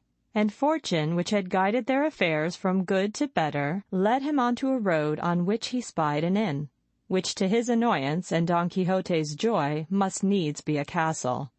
Sancho protested that it was an inn, and his master that it was a castle, and their dispute lasted so long that they had time to arrive there before it was finished. And into this inn or castle Sancho entered without more parley, with all his team. The innkeeper, seeing Don Quixote laid athwart of the ass, asked Sancho what ailed him. Sancho answered that it was nothing, only that he had fallen down from a rock, and had bruised his ribs somewhat. The innkeeper's wife was by nature charitable, and she felt for the sufferings of others. So she hastened at once to attend to Don Quixote, and made her daughter, a comely young maiden, help her in taking care of her guest. There was also serving in the inn an Asturian woman, broad-cheeked, flat-pated, with a snub nose, blind of one eye, and the other not very sound. This young woman, who was called Maritornes, assisted the daughter, and the two made up a bed for Don Quixote in a garret which had served for many years as a straw loft. The bed on which they placed him was made of 4 roughly planed boards on 2 unequal trestles, a mattress which in thinness might have been a quilt, so full of pellets that if they had not through the holes shown themselves to be wool, they would to the touch seem to be pebbles. There was a pair of sheets made of target leather, and as for the coverlet, if anyone had chosen to count the threads of it, he could not have missed one in the reckoning. On this miserable bed did Don Quixote lie, and presently the hostess and her daughter plastered him over from head to foot, Maritornes holding the candle for them. While she was plastering him, the hostess, seeing that he was in places black and blue, said that it looked more like blows than a fall. Sancho, however, declared that they were not blows, but that the rock had many sharp points, and each one had left a mark, and he added, "Pray, good mistress, spare some of that toe, as my back pains are not a little." "In that case," said the hostess, "you must have fallen too." "I did not fall," said Sancho Panza, "but with the sudden fright I took on seeing my master fall, my body aches as if they had given me 1,000 blows, and I now find myself with only a few bruises less than my master, Don Quixote." "What is this gentleman's name?" asked Maritornes. "Don Quixote of the Mancha," answered Sancho Panza, "and he is a knight-errant, and one of the best and strongest that have been seen in the world these many ages." "What is a knight-errant?" asked the young woman. "Art thou so young in the world that thou knowest it not?" answered Sancho Panza. "Know then, sister mine, that a knight-errant is a thing which in 2 words is found cudgelled and an emperor. Today he is the most miserable creature in the world, and the most needy. Tomorrow he will have 2 or 3 crowns of kingdoms to give to his squire." "How is it, then," said the hostess, "that thou hast not gotten at least an earldom, seeing thou art squire to this good knight?" "It is early yet," replied Sancho, "for it is but a month since we set out on our adventures. But believe me, if my master, Don Quixote, gets well of his wounds, or his fall, I should say, I would not sell my hopes for the best title in Spain." To all this Don Quixote listened very attentively, and sitting up in his bed as well as he could, he took the hostess's hand and said, "Believe me, beautiful lady, that you may count yourself fortunate in having entertained me in this your castle. My squire will inform you who I am, for self-praise is no recommendation. Only this I say, that I will keep eternally written in memory the service you have done to me, and I will be grateful to you as long as my life shall endure." The hostess, her daughter, and the good Mary Tornes remained confounded on hearing the words of the knight-errant, which they understood as well as if he had spoken in Greek. But yet they believed they were words of compliment, and so they thanked him for his courtesy and departed, leaving Sancho and his master for the night. There happened to be lodging in the inn that night one of the officers of the Holy Brotherhood of Toledo, whose duty it was to travel the roads and inquire into cases of highway robbery. He, hearing some time later that a man was lying in the house sorely wounded, must needs go and make an examination of the matter. He therefore lighted his lamp and made his way to Don Quixote's garret. As soon as Sancho Panza saw him enter, arrayed in a shirt and a nightcap with a lamp in his hand, which showed him to be a very ugly man, he asked his master, "Will this by chance be some wizard Moor come to torment us?" "A wizard it cannot be," said Don Quixote, "for those under enchantment never let themselves be seen." The officer could make nothing of their talk, and came up to Don Quixote, who lay face upwards, encased in his plasters. "Well," said the officer roughly, "how goes it, my good fellow?" "I would speak more politely if I were you," answered Don Quixote. "Is it the custom in this country, lout, to speak in that way to a knight-errant?" The officer, finding himself thus rudely addressed, could not endure it, and lifting up the lamp, oil and all, gave Don Quixote such a blow on the head with it that he broke his lamp in one or two places, and leaving all in darkness, left the room. "Ah," groaned Sancho, "this is indeed the wizard Moor, and he must be keeping his treasures for others, and for us nothing but blows." "It is ever so," replied Don Quixote, "and we must take no notice of these things of enchantment, nor must we be angry or vexed with them, for since they are invisible there is no one on whom to take vengeance. Rise, Sancho, if thou canst, and call the constable of this fortress, and try to get him to give me a little wine, oil, salt, and rosemary to prepare the health-giving balsam, of which I have grievous need, for there comes much blood from the wound which the phantom hath given me." Sancho arose, not without aching bones, and crept in the dark to where the innkeeper was, and said to him, "My lord constable, do us the favor and courtesy to give me a little rosemary, oil, wine, and salt, to cure one of the best knights-errant in the world, who lies yonder in bed, sorely wounded at the hands of a Moorish enchanter." When the innkeeper heard this, he took Sancho Panza for a man out of his wits, but nevertheless gave him what he wanted, and Sancho carried it to Don Quixote. His master was lying with his hands to his head, groaning with pain from the blows of the lamp, which, however, had only raised 2 big lumps, what he thought was blood being only the perspiration running down his face. He now took the things Sancho had brought, of which he made a compound, mixing them together and boiling them a good while until they came to perfection. Then he asked for a bottle into which to pour this precious liquor, but as there was not one to be had in the inn, he decided to pour it into a tin oil vessel, which the innkeeper had given him. This being done, he at once made an experiment on himself of the virtue of this precious balsam, as he imagined it to be, and drank off a whole quart of what was left in the boiling pot. The only result of this was that it made him very sick indeed, as well it might, and what with the sickness and the bruising and the weariness of body, he fell fast asleep for several hours, and at the end of his sleep awoke so refreshed and so much better of his bruises that he took himself to be cured, and verily believed he had hit upon the balsam of Fierabras.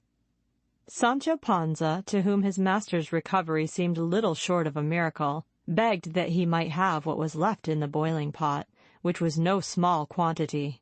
Don Quixote consenting, he took the pot in both hands and tossed it down, swallowing very little less than his master had done. It happened, however, that Sancho's stomach was not so delicate as his master's, and he suffered such terrible pains and misery before he was sick that he thought his last hour was come, and cursed the balsam and the thief who had given it to him.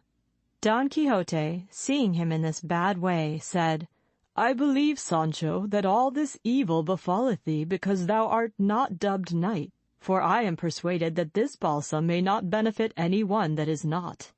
"If your worship knew that," replied poor Sancho, "bad luck to me and mine. Why did you let me taste it?"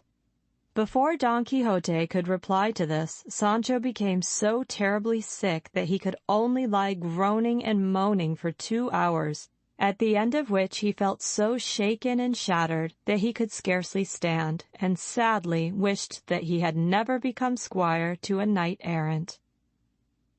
End of section 66.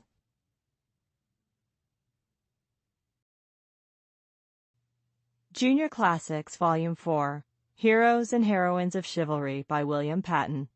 Don Quixote de la Mancha, Part 7, How Sancho Paid the Reckoning at the Inn. Retold by Judge Perry.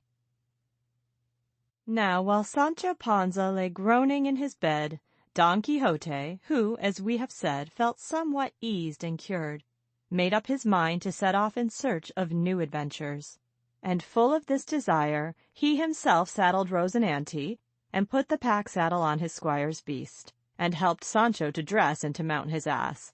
Then, getting a horseback, he rode over to the corner of the inn, and seized hold of a pike which stood there, to make it serve him instead of a lance. All the people that were staying at the inn, some 20 in number, stood staring at him, and among these was the innkeeper's daughter. Don Quixote kept turning his eyes toward her and sighing dolefully, which everyone, or at least all who had seen him the night before, thought must be caused by the pain he was in from his bruises.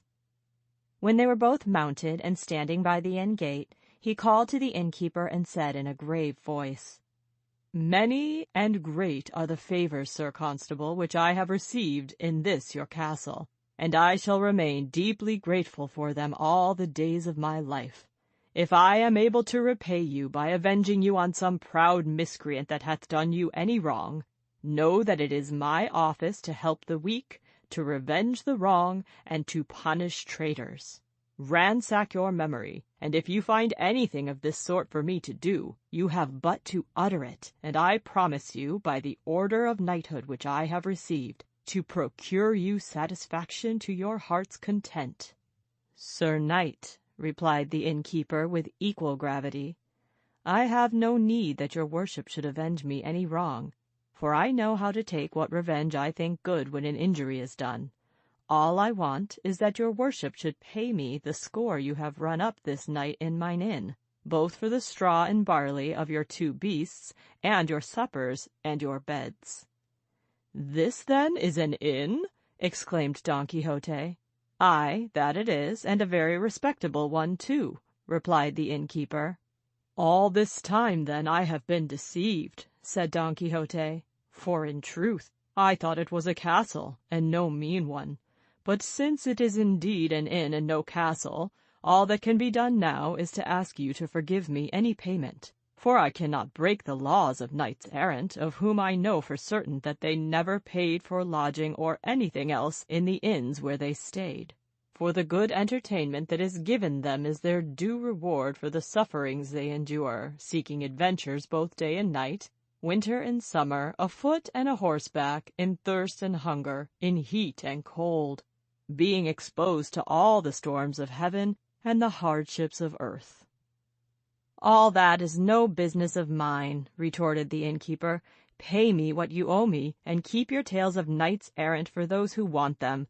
My business is to earn my living." "You are a fool and a saucy fellow," said Don Quixote angrily, and spurring Rosinante and brandishing his lance, he swept out of the inn-yard before anyone could stop him, and rode on a good distance without waiting to see if his squire was following.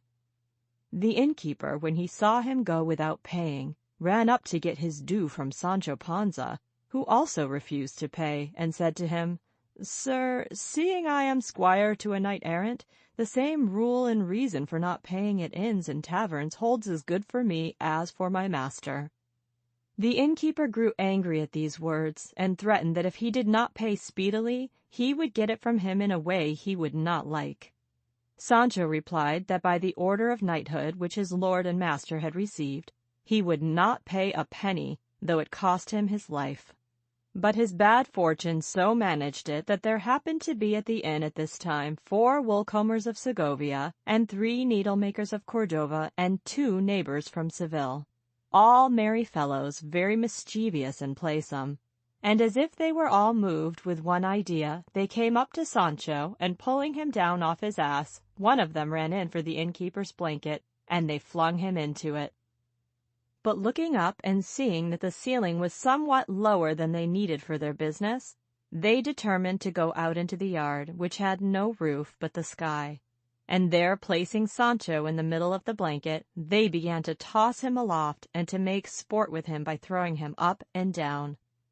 The outcries of the miserable betossed squire were so many and so loud that they reached the ears of his master, who, standing a while to listen what it was, believed that some new adventure was at hand, until he clearly recognized the shrieks to come from poor Sancho. Immediately turning his horse, he rode back at a gallop to the inn gate, and finding it closed, rode round the wall to see if he could find any place at which he might enter. But he scarcely got to the wall of the inn-yard, which was not very high, when he beheld the wicked sport they were making with his squire. He saw him go up and down with such grace and agility that had his anger allowed him, I make no doubt, he would have burst with laughter. He tried to climb the wall from his horse, but he was so bruised and broken that he could by no means alight from his saddle, and therefore from the top of the horse he used such terrible threats against those that were tossing Sancho that one could not set them down in writing. But in spite of his reproaches, they did not cease from their laughter or labor, nor did the flying Sancho stop his lamentations, mingled now with threats and now with prayers. Thus they carried on their merry game, until at last from sheer weariness they stopped and let him be. And then they brought him his ass, and helping him to mount it, wrapped him in his coat. And the kind-hearted Mary Tornes, seeing him so exhausted, gave him a pitcher of water, which that it might be cooler she fetched from the well. Just as he was going to drink, he heard his master's voice calling to him, saying, "Son Sancho, drink not the water, drink it not, my son, for it will kill thee. Behold, here I have the most holy balsam." And he showed him the can of liquor. "2 drops of which if thou drinkest, thou wilt undoubtedly be cured." At these words Sancho shuddered, and replied to his master, "You forget, surely, that I am no knight, or else you do not remember the pains I suffered last evening. Keep your liquor to yourself, and let me be in peace." At the conclusion of this speech he began to drink, but finding it was only water, he would not taste it, and called for wine, which Mary Tornes very kindly fetched for him, and likewise paid for it out of her own purse. As soon as Sancho had finished drinking, he stuck his heels into his ass, and the inn gate being thrown wide open, he rode out, highly pleased at having paid for nothing, even at the price of a tossing. The innkeeper, however, had kept his wallet, but Sancho was so distracted when he departed that he never missed it. When Sancho reached his master, he was almost too jaded and faint to ride his beast. Don Quixote, seeing him in this plight, said to him, "Now I am certain that yon castle or inn is without doubt enchanted, for those who made sport with thee so cruelly, what else could they be but phantoms and beings of another world? And I am the more sure of this, because when I was by the wall of the inn-yard I was not able to mount it, or to alight from Rosinante, and therefore I must have been enchanted, for if I could have moved, I would have avenged thee in a way to make those scoundrels remember the jest for ever, even although to do it I should have had to disobey the rules of knighthood." "So would I also have avenged myself," said Sancho, "knight or no knight, but I could not, and yet I believe that those who amused themselves with me were no phantoms or enchanted beings, but men of flesh and bone, as we are, for one was called Pedro, and another Tenorio, and the innkeeper called a third Juan." But what I make out of all of this is that those adventures which we go in search of will bring us at least so many misadventures that we shall not know our right foot from our left, and the best thing for us to do, in my humble opinion, is to return us again to our village and look after our own affairs, and not go jumping, as the saying is, out of the frying pan into the fire. "How little dost thou know of knighthood, friend Sancho," replied Don Quixote. "Peace, and have patience, for a day will come when thou shalt see with thine own eyes how fine a thing it is to follow this calling. What pleasure can equal that of winning a battle, or triumphing over an enemy?" "I cannot tell," answered Sancho, "but this I know, that since we are knights-errant we have never won any battle, unless it was that with the Biscayan, and even then your worship lost half an ear. And ever after that time it has been nothing but cudgels and more cudgels, blows and more blows, I getting the tossing in the blanket to boot. And all this happens to me from enchanted people on whom I cannot take vengeance." "That grieves me," replied Don Quixote, "but who knows what may happen? Fortune may bring me a sword like that of Amadis, which did not only cut like a razor, but there was no armor, however strong or enchanted, which could stand before it."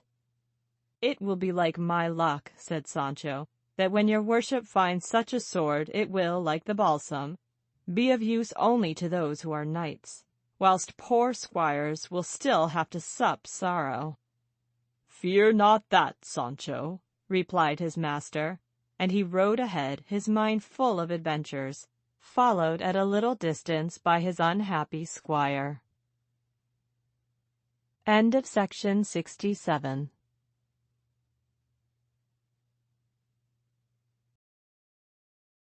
Junior Classics, Volume 4, Heroes and Heroines of Chivalry, by William Patten. Don Quixote de la Mancha, Part 8, The Adventure of the Two Armies. Retold by Judge Perry. Whilst they were riding on their way, Don Quixote saw a large, dense cloud of dust rolling towards them, and turning to Sancho said, "This is the day on which shall be shown the might of my arm, and on which I am to do deeds which shall be written in the books of fame. Dost thou see the dust which arises there? Know then that it is caused by a mighty army composed of various and numberless nations that are marching this way." "If that be so," replied Sancho, "then must there be two armies, for on this other side there is as great a dust."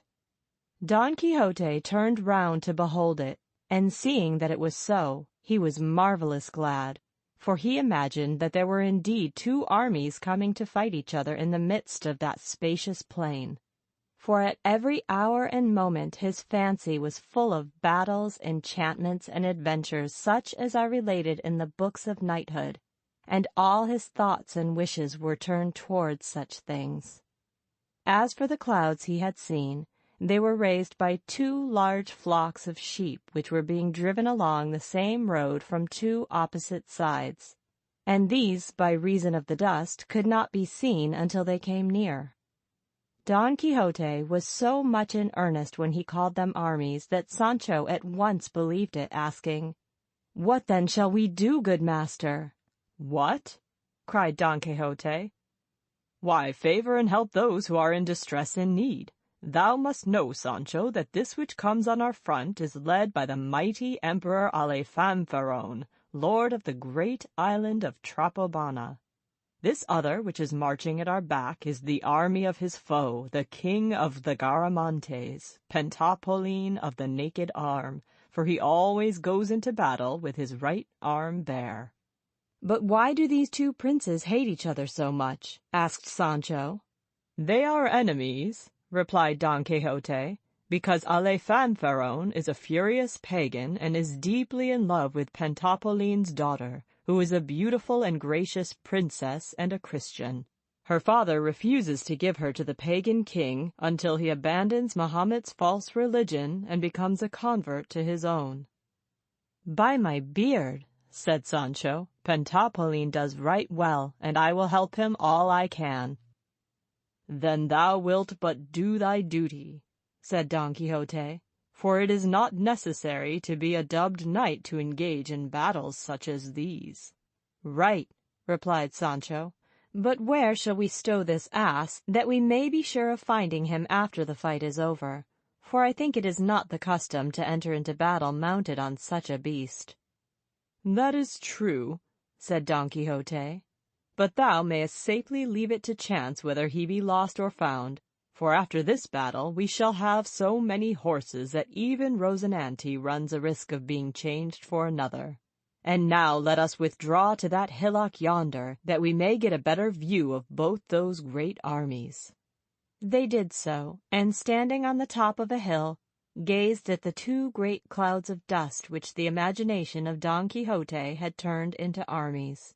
And then Don Quixote, with all the eloquence he could muster, described to Sancho the names of the different knights in the two armies, with their colors and devices and mottos, and the numbers of their squadrons, and the countries and provinces from which they came.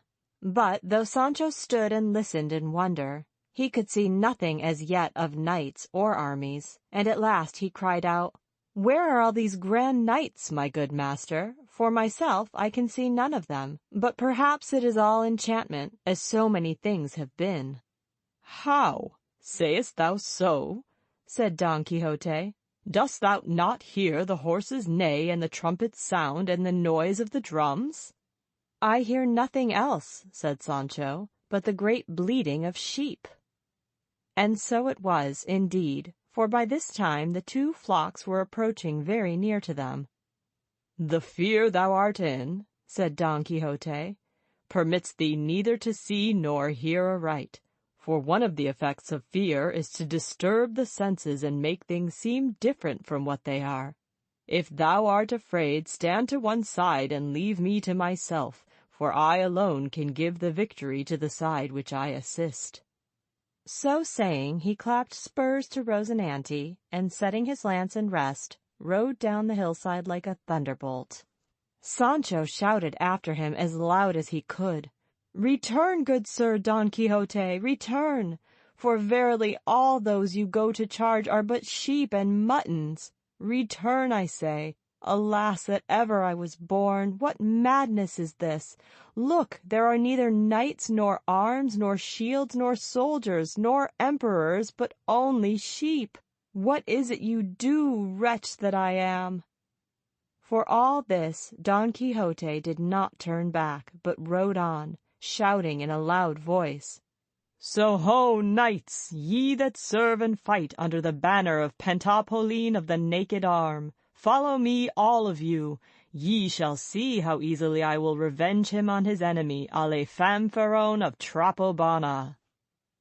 With these words he dashed into the midst of the flock of sheep and began to spear them with as much courage and fury as if he were fighting his mortal enemies. The shepherds that came with the flock cried to him to leave off, but seeing their words had no effect, they unloosed their slings and began to salute his head with stones as big as one's fist.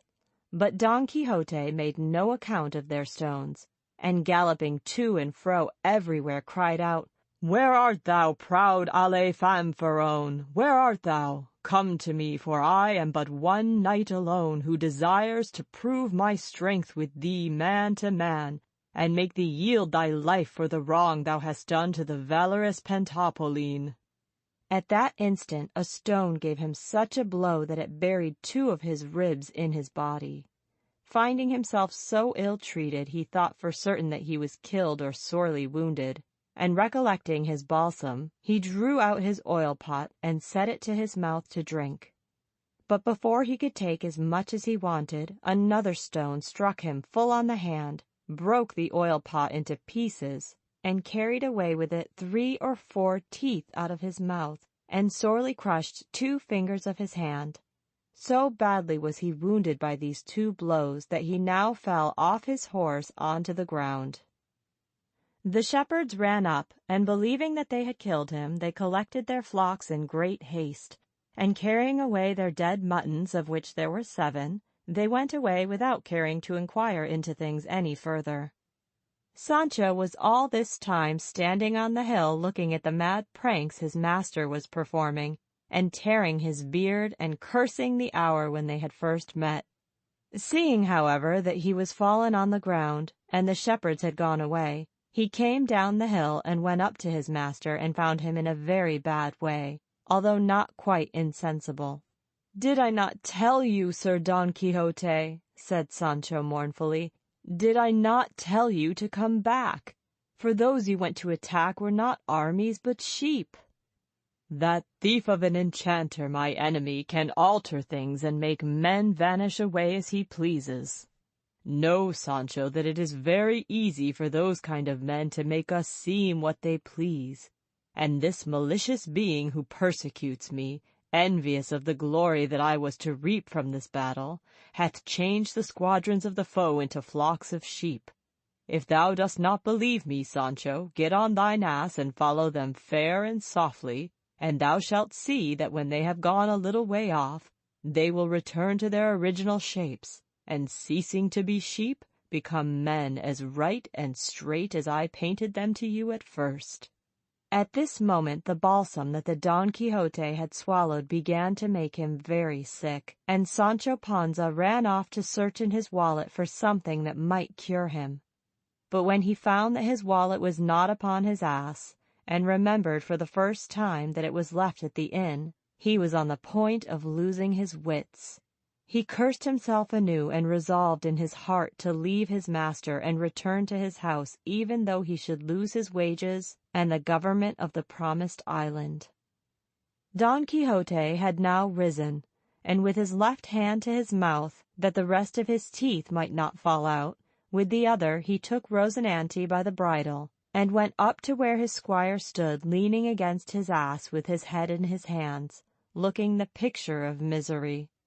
Don Quixote, seeing him look so miserable, said to him, "Learn, Sancho, not to be so easily downcast, for these storms that befall us are signs that the weather will soon be fair. Therefore thou shouldst not vex thyself about my misfortunes, for sure thou dost not share in them." "How not?" replied Sancho. "Mayhap he they tossed in a blanket yesterday was not my father's son? And the wallet which is missing today with all my chattels, is not that my misfortune?" "What? Is the wallet missing, Sancho?" said Don Quixote. "Yes, it is missing," answered Sancho. "In that case we have nothing to eat today," said Don Quixote. "It would be so," said Sancho, "should the herbs of the field fail us, which your worship says you know of, and with which you have told me knights errant must supply their wants." "Nevertheless," answered Don Quixote, "I would rather just now have a hunch of bread or a cottage loaf, and a couple of pilchards' heads, than all the herbs that Dioscorides has described. But before thou mountest thine ass, lend me here thy hand, and see how many teeth are lacking on this right side of my upper jaw, for there I feel the pain." Sancho put his fingers in, and feeling about asked, "How many teeth did your worship have before on this side?" "4," replied Don Quixote, "besides the wisdom tooth, all whole and sound." "Mind well what you say, sir," answered Sancho. "4, say I, if not 5," said Don Quixote, "for in all my life I never had tooth drawn from my mouth, nor has any fallen out or been destroyed by decay."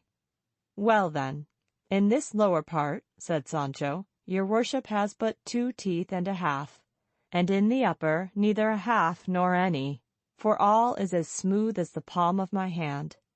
"Unfortunate I!" exclaimed Don Quixote, "for I would rather they had deprived me of my arm, as long as it were not my sword arm. Know, Sancho, that a mouth without teeth is like a mill without a grindstone, and a tooth is more to be prized than a millstone. But all this must we suffer, who profess the stern rule of knights errant. Mount, friend, and lead the way, for I will follow thee what pace thou pleasest." End of section 68.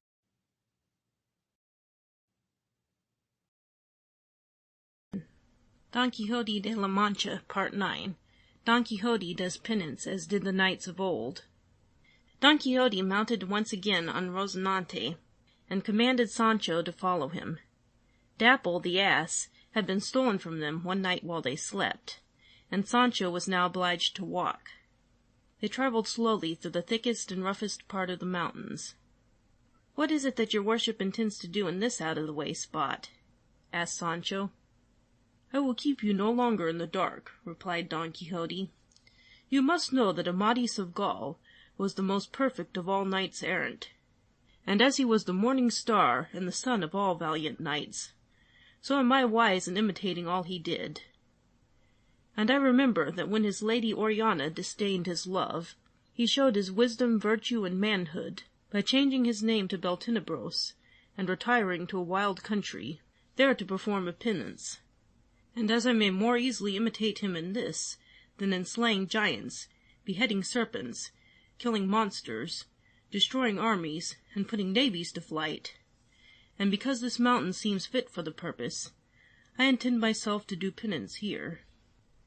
By this time they had arrived at the foot of a lofty mountain, which stood like a huge rock apart from all the rest. Close by glided a smooth river, hemmed in on every side by a green and fertile meadow. Around were many fine trees and plants and flowers, which made the spot a most delightful one. "Here," cried Don Quixote in a loud voice, "I elect to do my penance. Here shall the tears from my eyes swell the limpid streams, and here shall the sighs of my heart stir the leaves of every mountain tree. O Dulcinea of Toboso, day of my night and star of my fortunes, consider the pass to which I am come, and return a favourable answer to my wishes."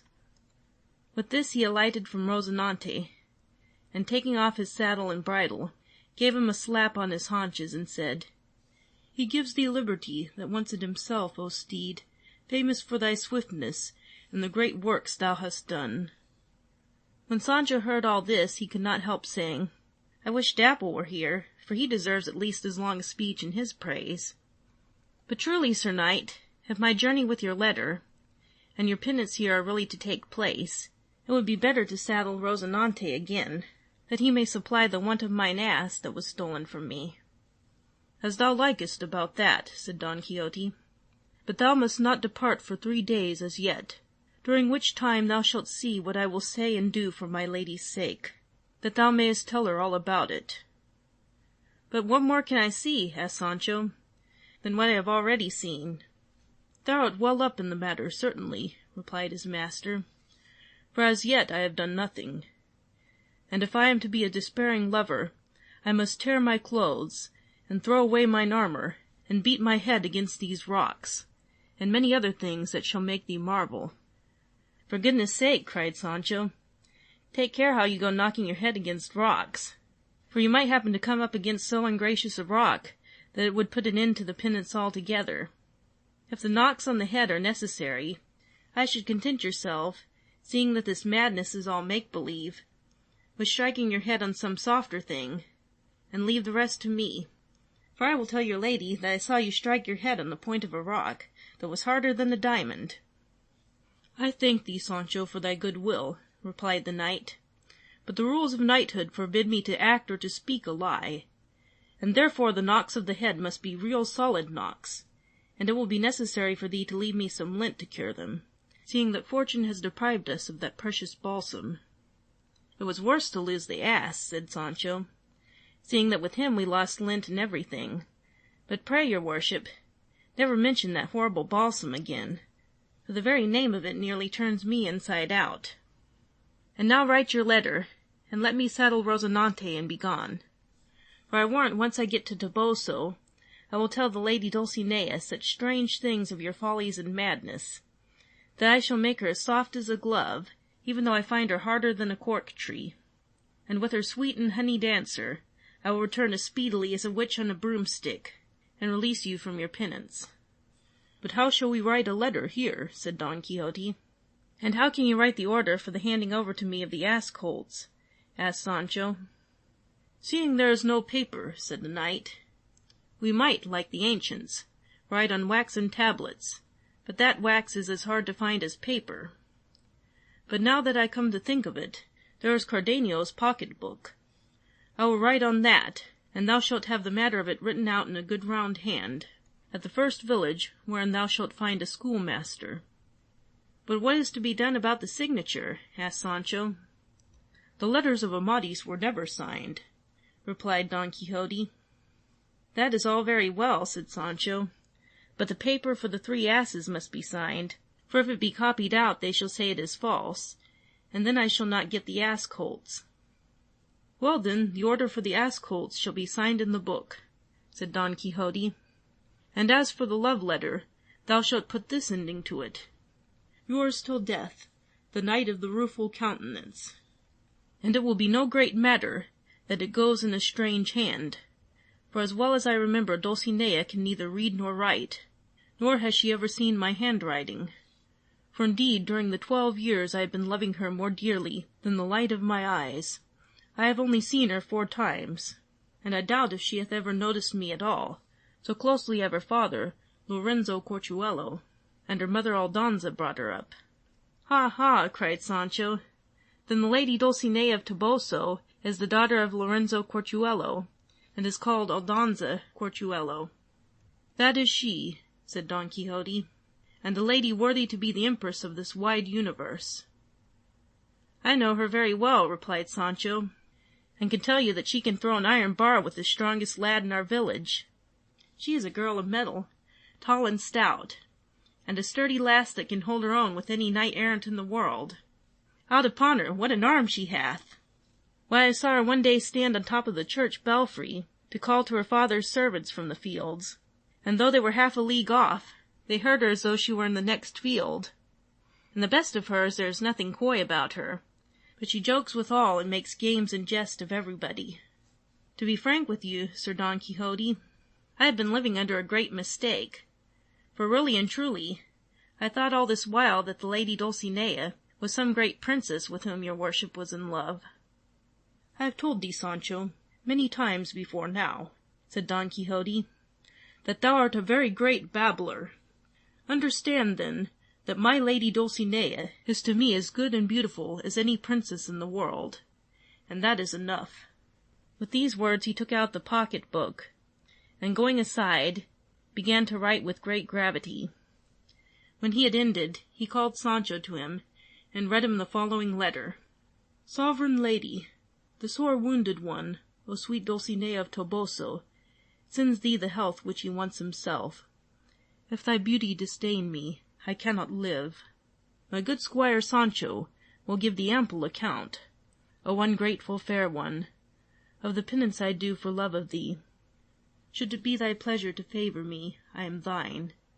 If not, by ending my life, I shall satisfy both thy cruelty and my desires. Thine until death, the Knight of the Rueful Countenance. By my father's life, said Sancho, it is the noblest thing that ever I heard in my life. And now will your worship write the order for the 3 ass-colts? With pleasure, answered Don Quixote, and he did as he was desired. And now, said Sancho, let me saddle Rozinante and be off, for I intend to start without waiting to see those mad pranks your worship is going to play. There is one thing I'm afraid of, though, and that is, that on my return I shall not be able to find the place where I leave you. It is so wild and difficult.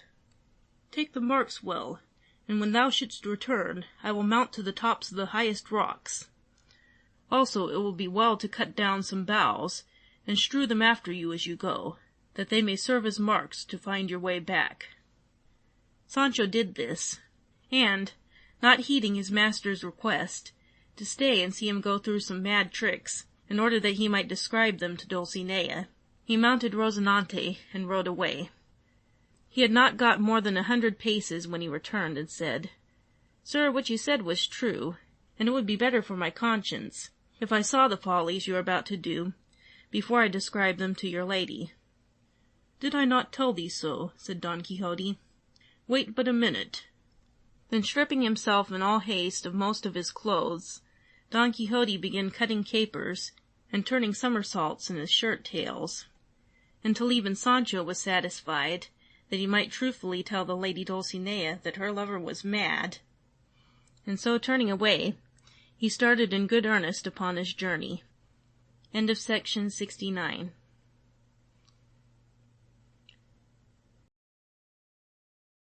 Volume 4, Heroes and Heroines of Chivalry by William Patten. Don Quixote de la Mancha. Part 10. Sancho's Journey to the Lady Dulcinea. Retold by Judge Perry. Don Quixote, left to himself, climbed to the top of a high mountain, and spent his days making poems about the beautiful Dulcinea, which he recited to the rocks and trees around him. In this, and in calling upon the nymphs of the streams and the satyrs of the woods to hear his cries, did he pass his time while Sancho was away. As for the squire, turning out on the highway, he took the road which led to Toboso, and arrived the next day at the inn where he had been tossed in a blanket. He no sooner saw it than he imagined that he was once again flying through the air, and he half made up his mind that he would not enter the inn, although it was now dinner hour, and he felt a marvellous longing to taste some cooked meat again, as he had eaten nothing but cold fare for a good many days. This longing made him draw near to the inn, remaining still in some doubt as to whether he should enter it or not. As he stood musing, there came out of the inn 2 persons who recognized him at once, and the one said to the other, "Tell me, Sir Curate, is not that horseman riding there Sancho Panza, who departed with Don Quixote to be his squire?" "It is," said the curate, "and that is Don Quixote's horse." They knew him well enough, for they were Don Quixote's friends, the curate and the barber, who not so long ago had helped to burn his books and wall up his library. So, wanting to learn news of Don Quixote, they went up to him and said, "Friend Sancho Panza, where have you left your master?" Sancho Panza knew them instantly, but wanted to conceal the place and manner in which the knight remained, and answered that his master was kept in a certain place by affairs of the greatest importance, of which he must say nothing. "That will not do, friend Sancho," said the barber. "If thou dost not tell us where he is, we shall believe that thou hast robbed and slain him, seeing that thou art riding his horse. Verily, thou must find us the owner of the steed, or it will be the worse for thee." "Your threats do not trouble me, for I am not one who would rob or murder anybody, and, for my master, he is enjoying himself doing penance in the Brown Mountains, where I have just left him."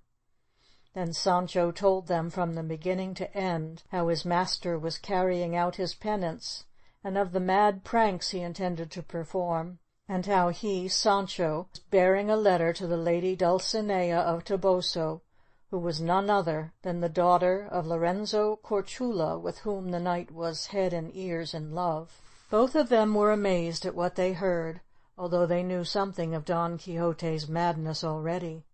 They asked Sancho to show them the letter he was carrying to the Lady Dulcinea. Sancho told them it was written in the pocket-book, and that he was ordered to get it copied out at the first village he came to. The curate told him that if he would show it to them, he would make a fair copy of it for him. Then Sancho thrust his hand into his bosom to search for the little book, but he could not find it, nor would he have found it if he had hunted until doomsday, for he had left it with Don Quixote, who had quite forgotten to give it to him, nor had he remembered to ask for it when he came away. When Sancho discovered that the book was lost, his face grew as pale as death, and feeling all over his body, he saw clearly that it was not to be found. Without more ado, he laid hold of his beard, and with both his fists plucked out half his hair, and gave himself 6 blows about his face and nose, so that he was soon bathed in his own blood. Seeing this, the curate and the barber asked him what was the matter, that he should treat himself so ill. "What is the matter?" cried poor Sancho. "Why, I have let slip through my fingers 3 of the finest ass colts you ever saw." "How so?" asked the barber. "Why, I have lost the pocket-book," replied Sancho, "which had in it not only the letter for Dulcinea, but also a note of hand signed by my master, addressed to his niece, ordering her to give me 3 ass-colts of the 4 or 5 that were left at his house. So saying, he told them the story of his lost dapple. The curate comforted him by telling him that as soon as they had found his master they would get him to write out the paper again in proper form. With this Sancho took courage, and said that if that could be done all would be right, for he cared not much for the loss of Dulcinea's letter, as he knew it by heart. "Say it then, Sancho," said the barber, "and we will write it out." Then Sancho stood still and began to scratch his head and try to call the letter to memory. He stood first on one leg and then on the other, and looked first to heaven and then to earth, while he gnawed off half his nails, and at the end of a long pause said, "I doubt if I can remember all, but it began, 'High and unsavoury lady.'" "I warrant you," interrupted the barber, "it was not unsavoury, but sovereign lady." "So it was," cried Sancho. "And then there was something about the wounded one sending health and sickness and what not to the ungrateful fair, and so it scrambled along until it ended in 'Yours till death, the Knight of the Rueful Countenance.'" They were both much amused at Sancho's good memory, and praised it highly, asking him to repeat the letter once or twice more to them, so that they might be able to write it down when they got a chance. 3 times did Sancho repeat it, and each time he made as many new mistakes. Then he told them other things about his master, but never a word about being tossed in a blanket, although he refused, without giving any reason, to enter the inn, though he begged them to bring him something nice and hot to eat, and some barley for Rozinante, when they had finished their own repast. With that they went into the inn, and after a while the curate brought him some meat, which Sancho was very glad to see. Now, whilst the curate and the barber were in the inn, they discussed together the best means of bringing Don Quixote back to his home, and the curate hit upon a plan which fitted in well with Don Quixote's humour, and seemed likely to be successful. This plan was, as he told the barber, to dress himself like a wandering damsel, while the barber took the part of her squire, and in this disguise they were to go where Don Quixote was undergoing his penance, and the curate, pretending that he was an afflicted and sorely distressed damsel, was to demand of him a boon which, as a valiant knight-errant, he could not refuse. The service which the damsel was to ask was that Don Quixote would follow her where she should lead him, to right a wrong which some wicked knight had done her.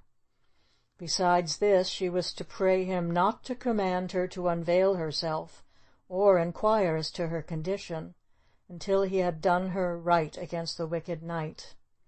And thus they hoped to lead Don Quixote back to his own village, and afterwards to cure him of his mad ideas. The curate's notion pleased the barber well, and they resolved to carry it out.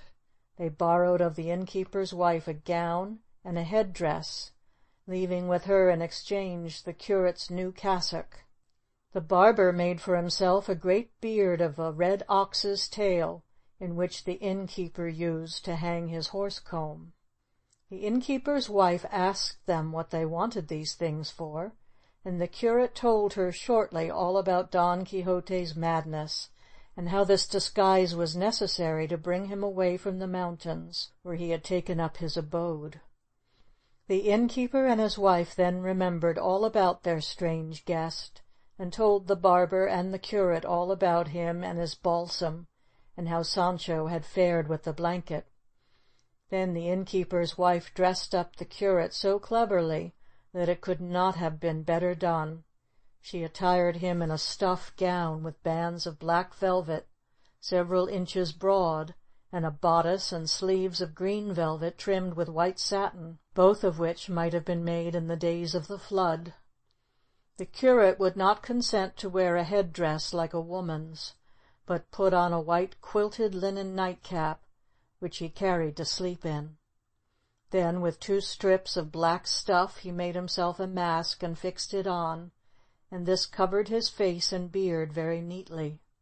He then put on his large hat, and wrapping himself in his cloak, seated himself like a woman sideways on his mule, whilst the barber mounted his, with a beard reaching down to his girdle, made, as was said, from a red ox's tail. They now took their leave, and all at the inn wished them a good success, but they had not gone very far when the curate began to dread that he was not doing right in dressing up as a woman and gadding about in such a costume, even on so good an errand. He therefore proposed to the barber that he should be the distressed damsel, and he, the curate, would take the part of the squire and teach him what to say and how to behave. Sancho now came up to them, and seeing them in their strange dresses, could not contain his laughter. The curate soon threw off his disguise, and the barber did the same, and both resolved not to dress up any more until they should come nearer to Don Quixote, when the barber should be the distressed damsel, and the curate should be the squire. And they pursued their journey towards the Brown Mountains, guided by Sancho, to whom they explained that it was necessary that his master should be led away from his penance, if he was ever to become an emperor and be in a position to give Sancho his desired island. End of section 70.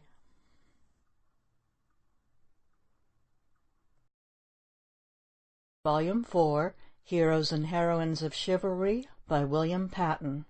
Don Quixote de la Mancha, Part 11, The Story of Cardenio, retold by Judge Parry. The next day they arrived at the place where Sancho had left the boughs strewn along his path, and there he told them they were near to Don Quixote, and that they had better get dressed. For they had told Sancho part of their plan to take away his master from this wretched penance he was performing, and warned him not to tell the knight who they were. They also said that if Don Quixote asked, as they were sure he would, whether he had delivered his letter to Dulcinea, he was to say that he had done so, but as his lady could not read, she had sent a message that he was to return to her. Sancho listened to all this talk, and said he would remember everything, for he was anxious that his master should give up penances and go forth again in search of islands. He also suggested that it were best he should go on in advance, as perhaps the message from Dulcinea would of itself be enough to bring Don Quixote away from the mountains. With that, Sancho went off into the mountain gorges, leaving the other two behind by a stream overhung with pleasant trees and rocks. It was one of the hottest days of August, when in those parts the heat is very great, and it was about 3 in the afternoon when Sancho left them. The two were resting in the shade at their ease when they heard the sound of a voice, not accompanied by any instrument, but singing very sweetly and melodiously. The song surprised them not a little, for this did not seem the place in which to find so good a singer. The singer finished his song, and the barber and curate, in wonder and delight, listened for more. But as the silence continued, they agreed to go in search of this strange musician. As they were moving away, he again burst into song, and at the end of this uttered a deep sigh, and the music was changed into sobs and heart-rending moans. They had not gone far in their search, when, in turning the corner of a rock, they saw a man with a black and matted beard, his hair long and untangled, his feet unshod, and his legs bare. The curate at once went up to him, and the man returned his greeting in a hoarse tone, but with great courtesy. "Whoever you may be, good sirs, I see clearly that, unworthy as I am, there are yet human beings who would show me kindness. My name is Cardenio, the place of my birth one of the best cities in Andalusia, my lineage noble, my parents rich, and my misfortune so great that I think no one was ever to be pitied as I am. A terrible madness masters me to live in these mountains, and many blame my outrageous conduct rather than pity my misery. But if you will listen to my story, you will know why I have been driven here, what has made me mad, and will understand how far I ought to be blamed, and how much I may be pitied." The curate and the barber, who wanted nothing better than to learn the cause of his woe from his own lips, asked him to tell his story. Upon this, Cardenio began in the middle of his story, and progressed rapidly in spite of repeated questioning, until he came to the book that his beloved Lucinda had borrowed from Amadis of Gaul. There was no interruption from anyone on this occasion, so Cardenio went on to tell them how, when Lucinda returned the book, he found in it a letter full of tender wishes, beautifully expressed. "It was this letter," continued Cardenio, "that moved me to again ask Lucinda for wife. It was this letter also which made Don Fernando determine to ruin me before my happiness could be complete. I told Don Fernando how matters stood with me, and how her father expected mine to ask for Lucinda, and how I dared not speak to my father about it for fear he should refuse his consent, not because he was ignorant of the beauty and worth of Lucinda, but because he did not wish me to marry so soon, or at least not until he had seen what the Duke Ricardo would do for me. I told Don Fernando that I could not venture to speak to my father about it, and he offered to speak on my behalf, and persuade my father to ask for Lucinda's hand. How could I imagine that, with a gentleman like Fernando, my own friend, such a thing as treachery was possible?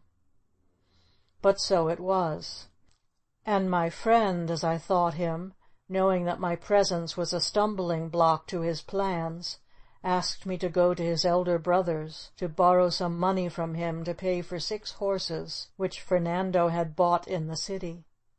It never entered my thoughts to imagine his villainy, and I went with a right good will to do his errand.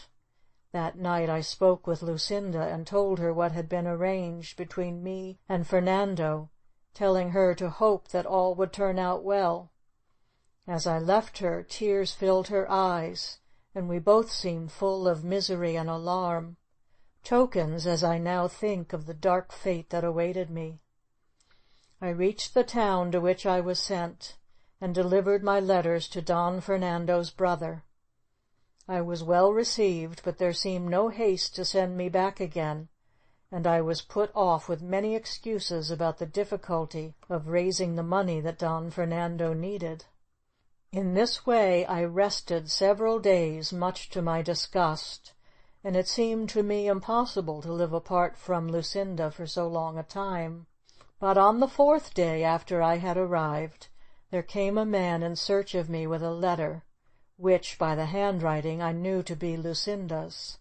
I opened it, not without fear, knowing that it must be some serious matter which would lead her to write to me, seeing she did it so rarely. I asked the bearer, before I read the letter, who had given it to him, and how long it had been on the way.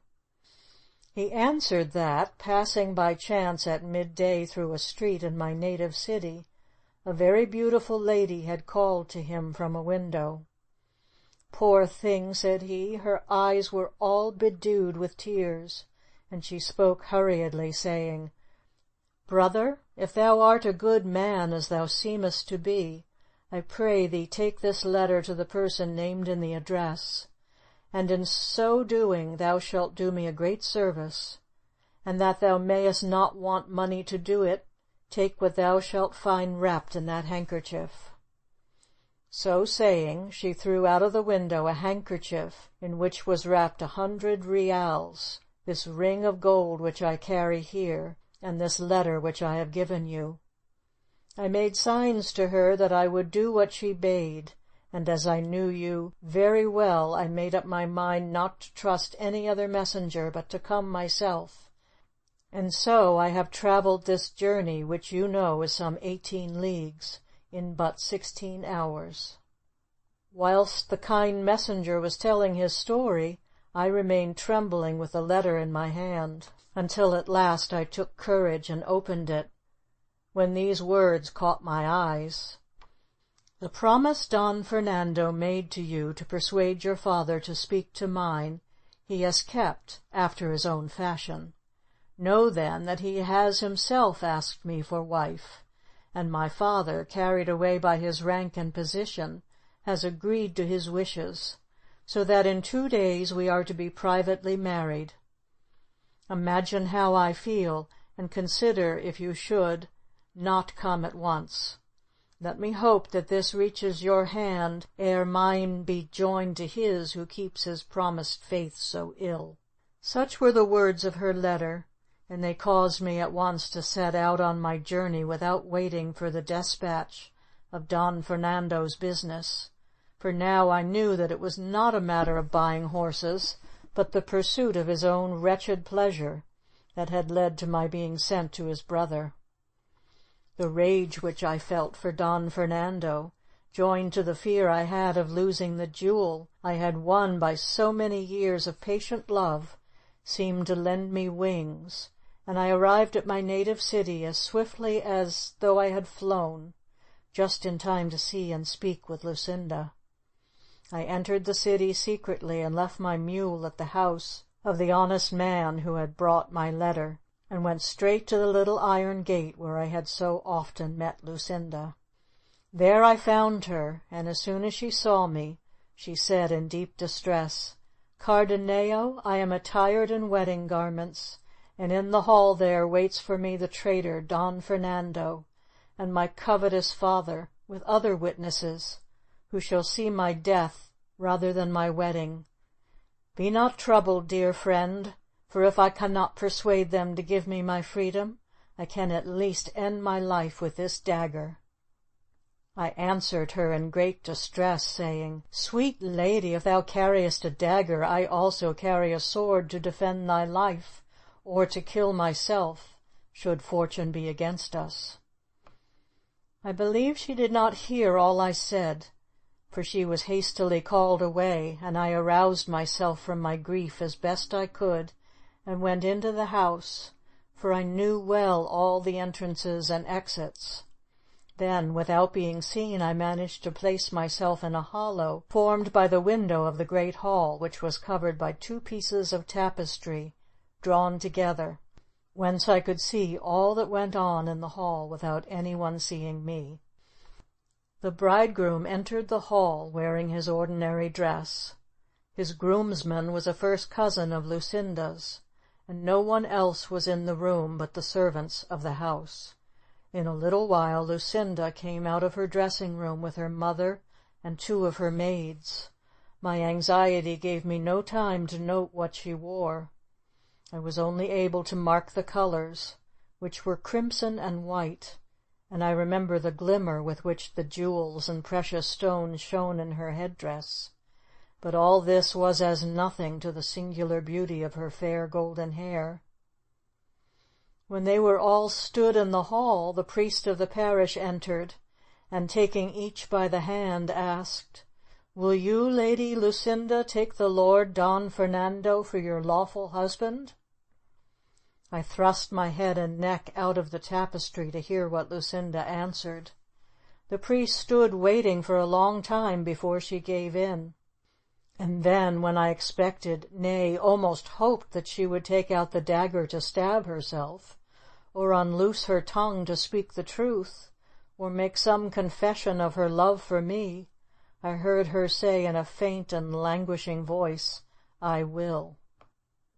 Then Don Fernando said the same, and giving her the ring, the knot was tied.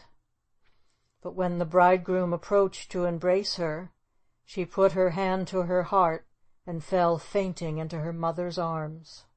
It remains only for me to tell in what a state I was, when in that yes I saw all my hopes at an end. I burned with rage and jealousy.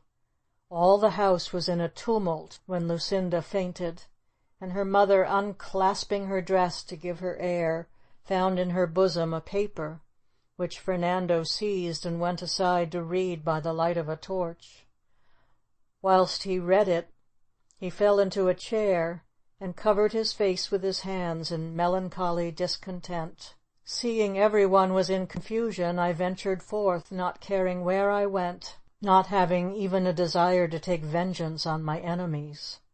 I left the house and came to where I had left my mule, which I caused to be saddled. Then, without a word of farewell to anyone, I rode out of the city, and never turned my head to look back at it again. All night I travelled, and about dawn I came to one of the entrances to these mountains, through which I wandered 3 days at random. I then left my mule, and such things as I had, and took to living in these wilds. My most ordinary dwelling is in the hollow of a cork tree, which is large enough to shelter this wretched body. The goatherds who live among these mountains give me food out of charity. They tell me, when they meet me in my wits, that at other times I rush out at them, and seize with violence the food they would offer me in kindness. I know that I do 1,000 mad things, but without Lucinda I shall never recover my reason, and I feel certain that my misery can only be ended by death. End of section 71.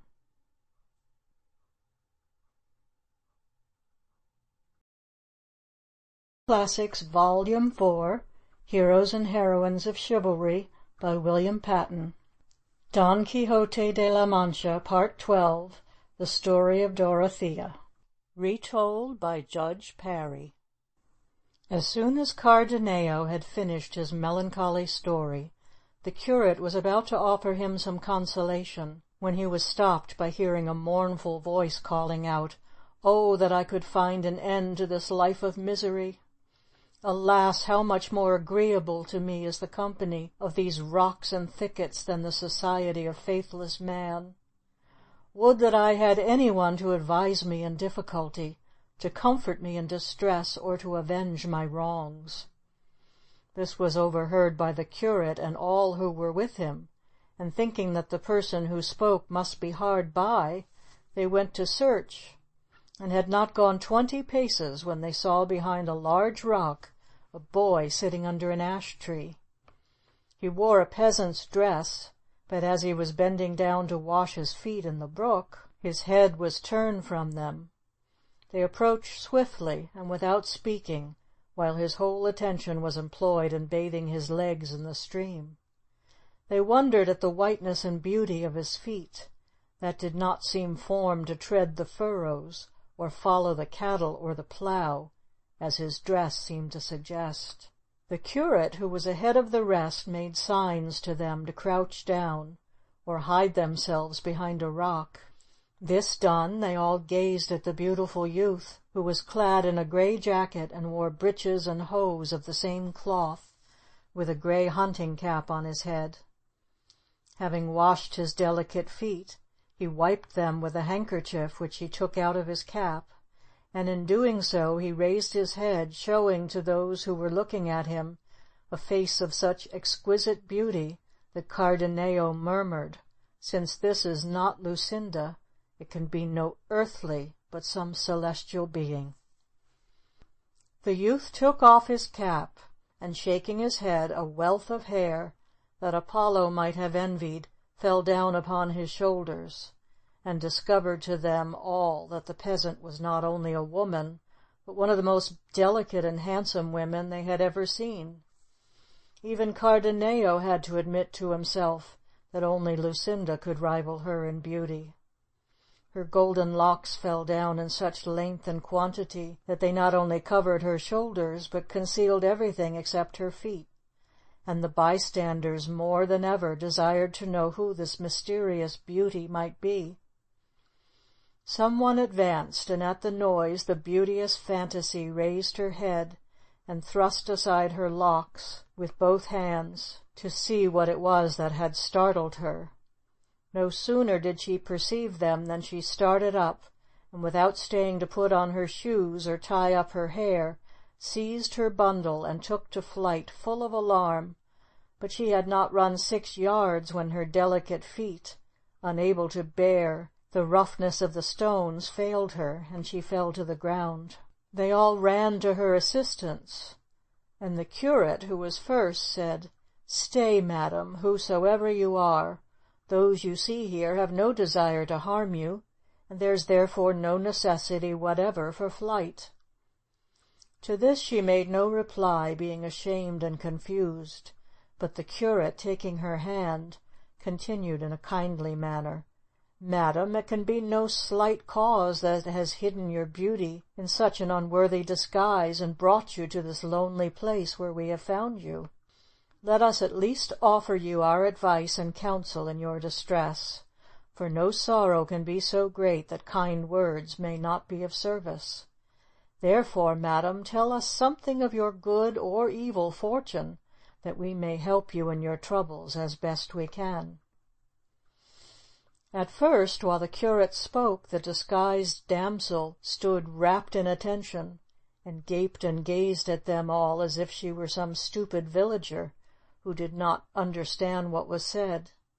But finding that the curate understood something of her secret, she sighed deeply and said, "Since these mountains cannot conceal me, and my poor hair betrays my secret, it would be vain for me to pretend things which you could not be expected to believe. Therefore I thank you all, gentlemen, for your kindness and courtesy, and I will tell you something of my misfortunes, not to win your pity, but that you may know why it is I wander here alone and in this strange disguise." All this was said in such a sweet voice and in so sensible a manner that they again assured her of their wish to serve her, and begged that she would tell them her story. To this she replied by putting on her shoes and binding up her hair, and seating herself upon a rock in the midst of her three hearers. Then, brushing away a few tears from her eyes, she began in a clear voice the story of her life. In the province of Andalusia there is a certain town from which a great duke takes his name, which makes him one of our grandees, as they are called in Spain. He has 2 sons. The elder is heir to his estates, the younger is heir to I know not what, unless it be his father's evil qualities. To this nobleman my parents are vassals, of humble and low degree, but still so rich that if nature had gifted them with birth equal to their wealth, I should have been nobly born, nor should I now have suffered these strange misfortunes. They are but farmers and plain people, and what they mostly prized was their daughter, whom they thought to be the best treasure they had. As they had no other child, they were almost too affectionate and indulgent, and I was their spoilt child. And, as I was the mistress of their affection, so also was I mistress of all their goods. I kept the reckoning of their oil mills, their wine presses, their cattle and sheep, their beehives, in a word, of all that a rich farmer like my father could possess. I engaged and dismissed the servants, and was the stewardess of the estate. The spare hours that were left from the management of the farm I spent with the needle, the lace cushion, and the distaff, or else I would read some good book or practice upon my harp. This was the life that I led in my father's house, and though I seldom went abroad except to church, yet it seems I had attracted the eyes of the Duke's younger son, Don Fernando, for so he was called. No sooner did she mention the name of Don Fernando than Cardenio's face changed colour, and the curate and barber, noticing it, feared that he would burst out into one of his mad fits. But he did nothing but tremble and remain silent, and the girl continued her story. No sooner, then, had Don Fernando seen me than he was smitten with love for me, and from that moment I had no peace. I could not sleep for his serenades. I had numerous letters from him, full of declarations of love, and at last, at his earnest entreaty, we had many meetings. But though he talked much of love, yet I knew that his father would not allow him to marry the daughter of one of his own vassals, and my parents both assured me that the Duke would never consent to our marriage. One evening Don Fernando gave me a beautiful ring and promised that he would always be true to me, and from that moment I felt that I was betrothed to him, and that he really intended, in spite of the Duke's opposition, to make me his wife. For some days I lived in the greatest joy, and Don Fernando came constantly to see me. But after a while his visits grew less frequent, and at last ceased altogether, and I heard that he had gone on a visit to another city. I waited in hopes of receiving a letter from him, but none came. Ah, how sad and bitter those days and hours were to me, when I first began to doubt, and even to disbelieve in my lover's faith. I had to keep watch on my tears and wear a happy face, for fear my parents should find out the reason of my unhappiness. All this time of doubt, however, came to an end in an instant, for at last it was announced in the town that Don Fernando had married, in the city where he was visiting, a damsel of exceeding beauty and of very noble birth, called Lucinda, and there were many strange tales told of their wedding. Cardenio, hearing the name of Lucinda, did nothing but shrug his shoulders, bow his head, and shed bitter tears. But yet, for all that, Dorothea, for such was the maiden's name, did not interrupt the thread of her story, but continued. When this doleful news reached my ears, I was inflamed with rage and fury. I ordered one of my father's shepherds to attend me, and without saying a word to my parents, I packed up some dresses and some money and jewels, and set off on foot for the city where Don Fernando had gone, that I might get from him at least some explanation of his wickedness. In 2 days and a half I arrived at my journey's end, and the first person I asked told me the whole story of Don Fernando's wedding. He told me that at the time of the wedding, after Lucinda had uttered her consent to be Fernando's wife, she had fainted, and there fell from her bosom a letter written in her own hand, in which she said that she could not be the wife of Don Fernando, because she was betrothed to Cardenio, a gentleman of that city. The letter went on to say that she intended to kill herself at the end of the ceremony, and upon her was found a dagger, which seemed to bear out what she said. Don Fernando, seeing this, and thinking that Lucinda had mocked him, would have stabbed her with the dagger had her parents not prevented him. After this, I was told, Don Fernando fled, and I learned that this Cardenio had been present at the wedding, and hearing her words had vanished from the city in despair, leaving a letter behind declaring the wrongs Lucinda had done to him. The whole city were talking of these terrible things, and they talked the more when it was known that Lucinda was missing from her father's house, and that her parents had almost lost their reason in their distress. When I heard all these things, I made up my mind I would find Don Fernando, married or unmarried.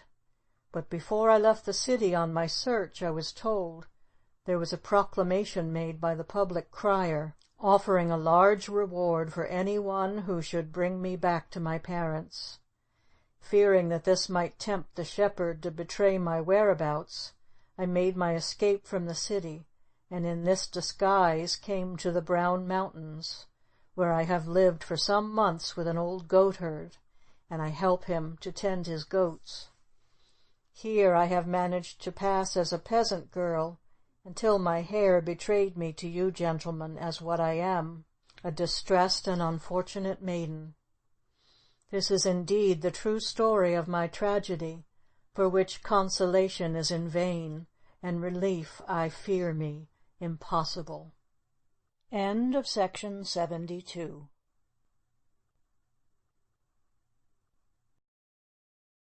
Volume 4, Heroes and Heroines of Chivalry, by William Patten. Don Quixote de la Mancha, Part 13, The End of the Penance. Retold by Judge Perry. When the unfortunate Dorothea had finished her story, she remained silent, her face flushed with sorrow, and as the priest was about to comfort her, Cardenio took her by the hand and said, "Lady, thou art the beautiful Dorothea, daughter unto rich Cleonardo." Dorothea was amazed when she heard her father's name spoken by a person of such wretched appearance as Cardenio, and answered, "Who art thou, friend, that knowest so well my father's name? For unless I am mistaken, I did not once name him throughout all my story." "I am," said Cardenio, "the unlucky one to whom Lucinda was betrothed, and I, too, had thought that I was without hope of comfort. But now I hear that Lucinda will not marry Fernando because she is mine, and Fernando cannot marry Lucinda because he is yours. It seems to me that there is yet some consolation for both of us, and I vow on the faith of a gentleman not to forsake you until I see you in the possession of Don Fernando." The curate now told them both the nature of his errand, and begged that they would join him in his travels, and stay as long as they pleased at his village. By this time they heard the voice of Sancho Panza, who, not finding them where he had left them, was calling out as loudly as he might. They went to meet him and asked for Don Quixote. Sancho told them that he had found him almost naked to his shirt, lean and yellow, half dead with hunger, and sighing for the lady Dulcinea, and although he had told him that she commanded him to journey to Toboso, yet he declared that he had made up his mind not to appear before her until he had done feats worthy of her great beauty. The curate now returned and told Dorothea of their plan, and she at once offered to act the part of the distressed damsel, for she had a lady's dress in the bundle which she carried. "The sooner, then, we set about our work, the better," said the barber. Dorothea retired to put on her robe of a fine rich woolen cloth, a short mantle of another green stuff, and a collar and many rich jewels which she took from a little casket. With these things she adorned herself so gorgeously that she appeared to be a princess at least. When Sancho saw her he was amazed, and asked the curate with great eagerness to tell him who the lady was, and what she was doing in these out-of-the-way places.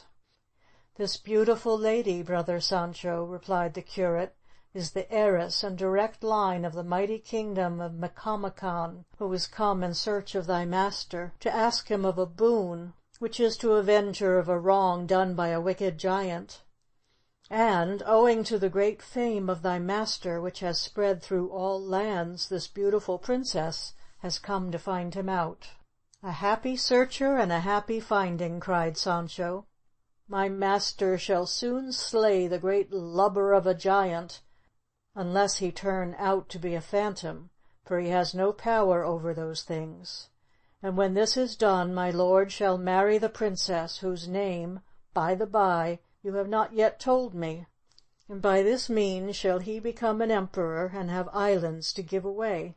"Her name," replied the curate, "is the Princess Micomicona, and as to your master's marriage, I will do what I can to help." Sancho was quite satisfied with these answers, and when Dorothea had mounted the mule, he guided them towards the spot where Don Quixote was to be found. And as they went along, the barber told Sancho he must in no way pretend to know who he was, for if he did, Don Quixote would never leave the mountains, and would never become an emperor. The curate and Cardenio remained behind, promising to join them again on the first opportunity. Having travelled about 3/4 of a league, they found Don Quixote clothed, though still unarmed, sitting amidst the rocks. No sooner did Sancho tell Dorothea that this was his master than she whipped up her palfrey, closely followed by the well-bearded barber, who jumped from his mule and ran to help his lady alight. Quickly dismounting, she threw herself on her knees before Don Quixote, and refusing his efforts to raise her, spoke as follows: "Never will I rise from this position, most valiant and invincible knight, until you grant me a boon, which will not only add to your honour and renown, but also assist the most injured and unfortunate damsel that ever the sun beheld." and if the valor of your mighty arm be equal to what I have heard of your immortal fame, you can indeed render aid to a miserable being who comes from a far distant land to seek your help." "Beauteous lady," replied Don Quixote, "I will not answer one word, nor hear a jot of your affairs until you rise from the ground." "I will not rise, my lord," answered the unfortunate maiden, "until I have obtained from you the boon I beg." "Dear lady," replied Don Quixote, "it is granted, so that it be not anything that touches my duty to my king, my country, or the chosen queen of my heart." "Your kindness shall in no way affect them," replied Dorothea. At this moment Sancho came up and whispered softly in his master's ear, "Sir, you may very well grant the request she asketh, for it is a mere nothing. It is only to kill a monstrous giant, and she that demands it is the Princess Micomicona, queen of the great kingdom of Micomicon in Ethiopia." "Let her be what she will," said Don Quixote. "I will do my duty towards her." And then, turning to the damsel, he said, "Rise, most beautiful lady, for I grant you any boon you shall please to ask of me." "Why, then," said Dorothea, "what I ask of you is, that you will at once come away with me to the place where I shall guide you, and that you promise me not to undertake any new adventure until you have revenged me on a traitor who has driven me out of my kingdom." "I grant your request," said Don Quixote, "and therefore, lady, you may cast away from this day forward all the melancholy that troubles you, for this mighty arm shall restore you to your kingdom." The distressed damsel strove with much ado to kiss his hand, but Don Quixote, who was a most courteous knight, would not permit it, and making her arise, treated her with the greatest respect. He now commanded Sancho to saddle Rozinante and help him to arm himself, and this done, the knight was ready to depart. The barber, who had been kneeling all the while, had great difficulty to stop laughing aloud at all this, and his beard was in danger of falling off. He was glad to get up and help his lady to mount the mule, and when Don Quixote was mounted and the barber himself had got upon his beast, they were ready to start. As for Sancho, who trudged along on foot, he could not help grieving for the loss of his Dapple. But he bore it all with patience, for now he saw his master on the way to marry a princess, and so become at least king of Micomicon, though it grieved him to think that that country was peopled by blackamoors, and that when he became a ruler his vassals would all be black. While this was going on, the curate and Cardenio had not been idle, for the curate was a cunning plotter, and had hit on a bright idea. He took from his pocket a pair of scissors, and cut off Cardenio's rugged beard and trimmed his hair very cleverly. And when he had thrown his riding cloak over Cardenio's shoulders, he was so unlike what he was before that he would not have known himself in a looking-glass. This finished, they went out to meet Don Quixote and the others. When they came towards them, the curate looked earnestly at the knight for some time, and then ran towards him with open arms, saying, "In a good hour is this meeting with my worthy countryman, the mirror of knighthood, Don Quixote of the Mancha, the champion of the distressed." Don Quixote did not at first know him, but when he remembered the curate he wanted to alight, saying, "It is not seemly, reverend sir, that I should ride whilst you travel on foot." But the curate would not allow him to dismount and give him his horse, but suggested that he might ride behind the lady's squire on his mule. "I did not think of that, good master curate," said Don Quixote, "but I know my lady the princess will, for my sake, order her squire to lend you the use of his saddle." "That I will," said the princess, "and I know my squire is the last man to grudge a share of his beast to this reverend father." "That is most certain," said the barber, and got off his steed at once. The curate now mounted, but the misfortune was that, when the barber tried to get up behind, the mule, which was a hired one, lifted up her legs and kicked out with such fury that she knocked Mr. Nicholas to the ground, and, as he rolled over, his beard fell off and lay upon the earth. Don Quixote, seeing that huge mass of beard torn from the jaw without blood, and lying at a distance from the squire's face, said, "This, I vow, is one of the greatest miracles I ever saw in my life. The beard is taken off as clean by the heel of the mule as if it had been done by the hand of a barber." The curate, seeing the risk they ran of their plan being found out, came to where Master Nicholas was lying, and with one jerk clapped it on again, muttering as he did so some Latin words, which he said were a charm for fixing on beards. By this means, to Don Quixote's amazement, the squire was cured again, and he asked the curate to tell him this charm, which, he said, since it could heal a wound of this kind, must be good for even more dangerous injuries. The curate agreed to tell him the secret some other day, and having mounted the mule, the party rode slowly away towards the inn. End of section 73.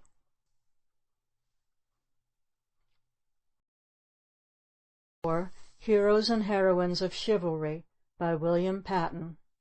Don Quixote de la Mancha, Part 14, The Journey to the Inn. Retold by Judge Perry.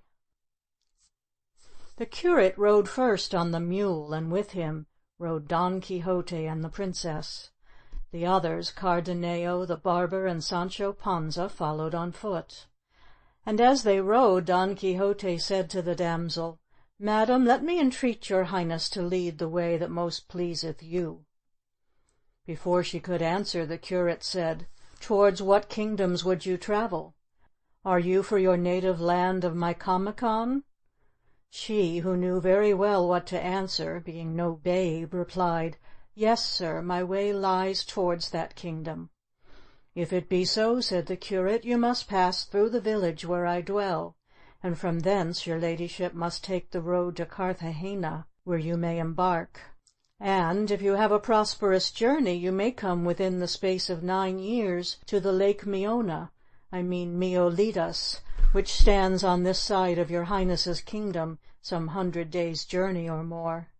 "You are mistaken, good sir," said she, "for it is not yet fully 2 years since I left there, and though I never had fair weather, I have arrived in time to see what I so longed for, the presence of the renowned Don Quixote of the Mancha, whose glory was known to me as soon as my foot touched the shores of Spain." "No more," cried Don Quixote. "I cannot abide to hear myself praised, for I am sworn enemy to flattery, and though I know what you speak is but truth, yet it offends mine ears. And I can tell you this, at least, that whether I have valor or not, I will use it in your service, even to the loss of my life. But let me know, master curate, what has brought you here?" "You must know, then," replied the curate, "that Master Nicholas, the barber, and myself travelled towards Seville to recover certain sums of money which a kinsman of mine in the Indies had sent me. And passing yesterday through this way, we were set upon by 4 robbers, who took everything that we had. And it is said about here that those who robbed us were certain galley slaves, who they say were set at liberty almost on this very spot by a man so valiant that in spite of the guard he released them all, and doubtless he must be out of his wits, or else he must be as great a knave as they, to loose the wolf among the sheep, and rebel against his king by taking from the galleys their lawful prey." Sancho had told the curate of an adventure they had had with galley slaves, and the curate spoke of it to see what Don Quixote would say. The knight, however, durst not confess his part in the adventure, but rode on, changing colour at every word the curate spoke. When the curate had finished, Sancho burst out, "By my father, master curate, he that did that deed was my master, and that not for want of warning, for I told him beforehand that it was a sin to deliver them, and that they were great rogues who had been sent to the galleys to punish them for their crimes. "You bottle-head," replied Don Quixote, "it is not the duty of knights errant to examine whether the afflicted, enslaved, and oppressed whom they meet by the way are in sorrow for their own default. They must relieve them because they are needy and in distress, looking at their sorrow and not at their crimes. And if any but the holy master curate should find fault with me on this account, I will tell him that he knows naught of knighthood, and that he lies in his throat, and this I will make him know by the power of my sword." Dorothea, who was discreet enough to see they were carrying the jest too far, now said, "Remember, Sir Knight, the boon you promised me, never to engage in any other adventures, be it ever so urgent, until you have seen me righted. And had Master Curate known that it was the mighty arm of Don Quixote that had freed the galley slaves, I feel sure he would have bit his tongue through ere he spoke words which might cause you anger." "That I dare swear," said the curate. "Madam," replied Don Quixote, "I will hold my peace and keep my anger to myself, and will ride on peaceably and quietly until I have done the thing I promised. Tell me, therefore, without delay, what are your troubles, and on whom am I to take revenge?" To this Dorothea replied, "Willingly will I do what you ask, so you will give me your attention." At this Cardenio and the barber drew near to hear the witty Dorothea tell her tale, and Sancho, who was as much deceived as his master, was the most eager of all to listen. She, after settling herself in her saddle, began with a lively air to speak as follows. "In the first place, I would have you know, gentlemen, that my name is—" Here she stopped a moment, for she had forgotten what name the curate had given her. He, seeing her trouble, said quickly, "It is no wonder, great lady, that you hesitate to tell your misfortunes. Great sufferers often lose their memory, so that they even forget their own names, as seems to have happened to your ladyship, who has forgotten that she is called the Princess Micomicona, heiress of the great kingdom of Micomicon." "True," said the damsel, "but let me proceed. The king, my father, was called Tinacrio the Sage, and was learned in the magic art. By this he discovered that my mother, the Queen Zaramilla, would die before him, and that I should soon afterwards be left an orphan. This did not trouble him so much as the knowledge that a certain giant, called Panza of the Sour Face, lord of a great island near our border, when he should hear that I was an orphan, would pass over with a mighty force into my kingdom and take it from me. My father warned me that when this came to pass I should not stay to defend myself, and so cause the slaughter of my people, but should at once set out for Spain, where I should meet with a knight whose fame would then extend through all that kingdom. His name, he said, should be Don Quixote, and he would be tall of stature, have a withered face, and on his right side, a little under his left shoulder, he should have a tawny spot with certain hairs like bristles." On hearing this, Don Quixote said, "Hold my horse, son Sancho, and help me to strip, for I would know if I am the knight of whom the sage king spoke." "There is no need," said Sancho, "for I know that your worship has such a mark near your backbone." "It is enough," said Dorothea, "for among friends we must not be too particular, and whether it is on your shoulder or on your backbone is of no importance. And indeed, no sooner did I land in Osuna than I heard of Don Quixote's fame, and felt sure that he was the man." "But how did you land in Osuna, madam?" asked Don Quixote, "seeing that it is not a sea town?" "Sir," said the curate, "the princess would say that she landed at Malaga, and that Osuna was the first place wherein she heard tidings of your worship." "That is so," said Dorothea, "and now nothing remains but to guide you to Panza of the Sour Face, that I may see you slay him, and once again enter into my kingdom. For all must succeed as the wise Tinacrio, my father, has foretold, and if the Knight of the Prophecy, when he has killed the giant, so desires, then it will be my lot to become his wife, and he will at once possess both me and my kingdom. What thinkest thou of this, friend Sancho? Did I not tell thee this would come about? Here we have a kingdom to command and a queen to marry." When Sancho heard all this, he jumped for joy, and running to Dorothea, stopped her mule, and asking her very humbly to give him her hand to kiss, he kneeled down as a sign that he accepted her as his queen and lady. All around could scarcely hide their laughter at the knight's madness and the squire's simplicity, and when Dorothea promised Sancho to make him a great lord, and Sancho gave her thanks, it roused their mirth anew. "Madam," continued Don Quixote, who appeared to be full of thought, "I repeat all I have said, and make my vow anew, and when I have cut off the head of Pan de Philando, I will put you in peaceable possession of your kingdom. But since my memory and will are captive to another, it is not possible for me to marry." So disgusted was Sancho with what he heard that he cried out in a great rage, "Surely, Sir Don Quixote, your worship is not in your right senses. Is it possible your worship can refuse to marry a princess like this? A poor chance have I of getting a countship if your worship goes on like this, searching for mushrooms at the bottom of the sea. Is my lady Dulcinea more beautiful? She cannot hold a candle to her. Marry her, marry at once, and when you are king, make me a governor." Don Quixote, who heard such evil things spoken of his lady Dulcinea, could not bear them any longer, and therefore, lifting up his lance, without speaking a word to Sancho, gave him 2 blows that brought him to the earth, and if Dorothea had not called to the knight to spare him, without doubt he would have taken his squire's life.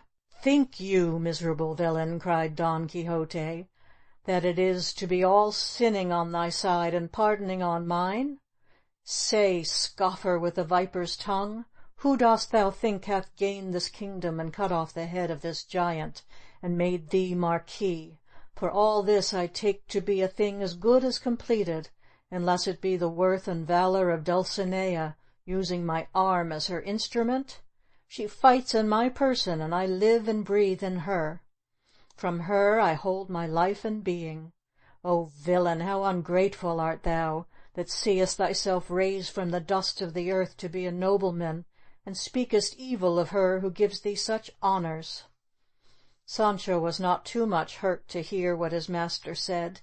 He jumped up nimbly and ran behind Dorothea's palfrey, and from there said to his master, "Tell me, your worship, if you are not going to marry this great princess, how this kingdom will become yours, and how you can do me any favours. Pray marry this queen now we have her here. I say nothing against Lady Dulcinea's beauty, for I have never seen her." "How, thou wicked traitor, hast thou not seen her?" cried Don Quixote.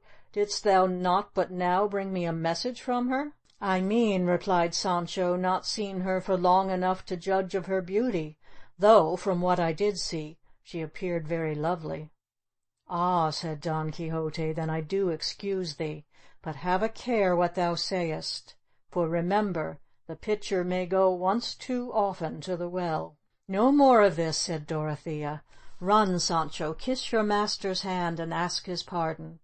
Henceforth speak no evil of the lady Dulcinea, and trust that fortune may find you in a state where you may live like a prince." Sancho went up, hanging his head, and asked his lord's hand, which he gave him with a grave air, and after he had kissed it, the knight gave him his blessing, and no more was said about it. While this was passing, they saw coming along the road on which they were a man riding upon an ass, and when he drew near he seemed to be a gipsy.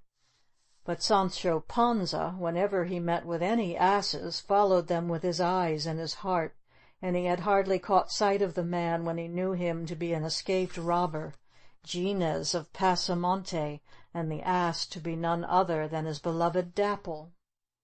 Gines had disguised himself as a gipsy, but Sancho knew him, and called out in a loud voice, "Ah, thief Gines, give up my jewel, let go my life, give up mine ass, give up the comfort of my home. Fly, scoundrel! Begone, thief! Give back what is none of thine!" He need not have used so many words, for Gines leaped off at the first and raced away from them all as fast as his legs could carry him. Sancho then ran up to Dapple, and embracing him, cried, "How hast thou been cared for, my darling and treasure, Dapple of mine eyes, my sweet companion?" With this he stroked and kissed him as if he had been a human being. But the ass held his peace and allowed Sancho to kiss and cherish him without answering a word. End of section 74.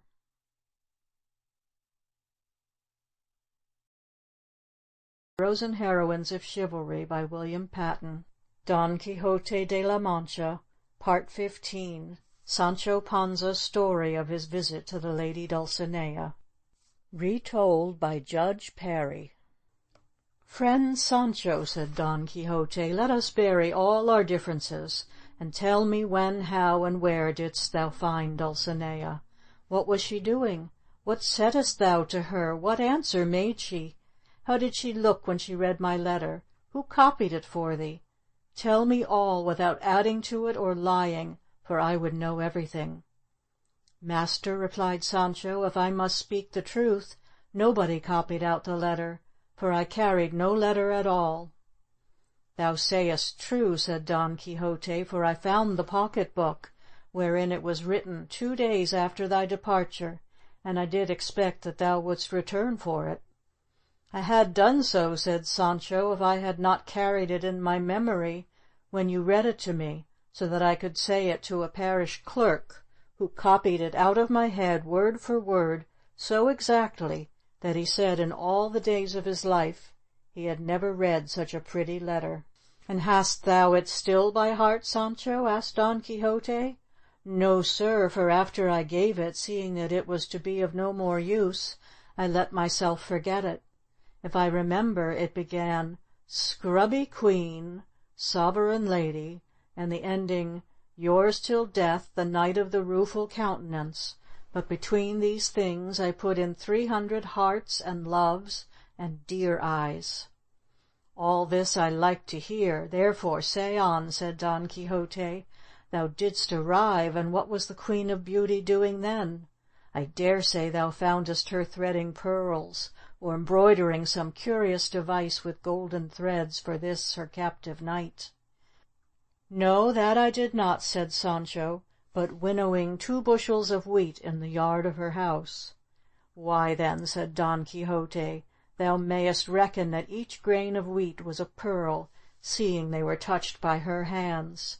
But tell me, when thou didst deliver my letter, did she kiss it?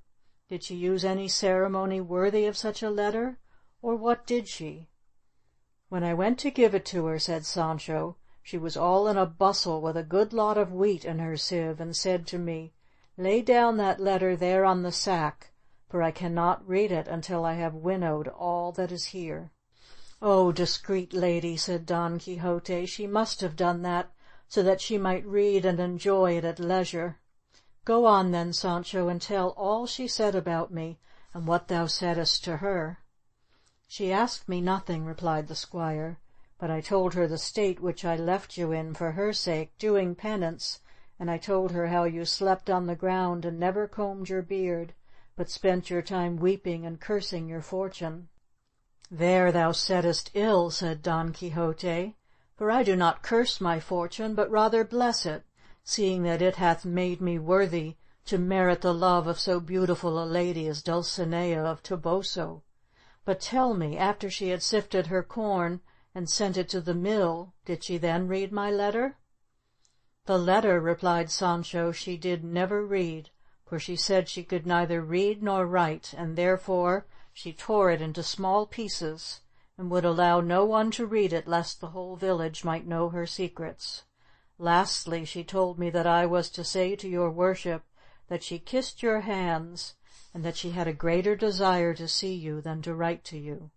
Therefore she begged, as you loved her, that you should quit these bushes and brambles and leave off these mad pranks, and set out for Toboso, for she had a great longing to see your worship."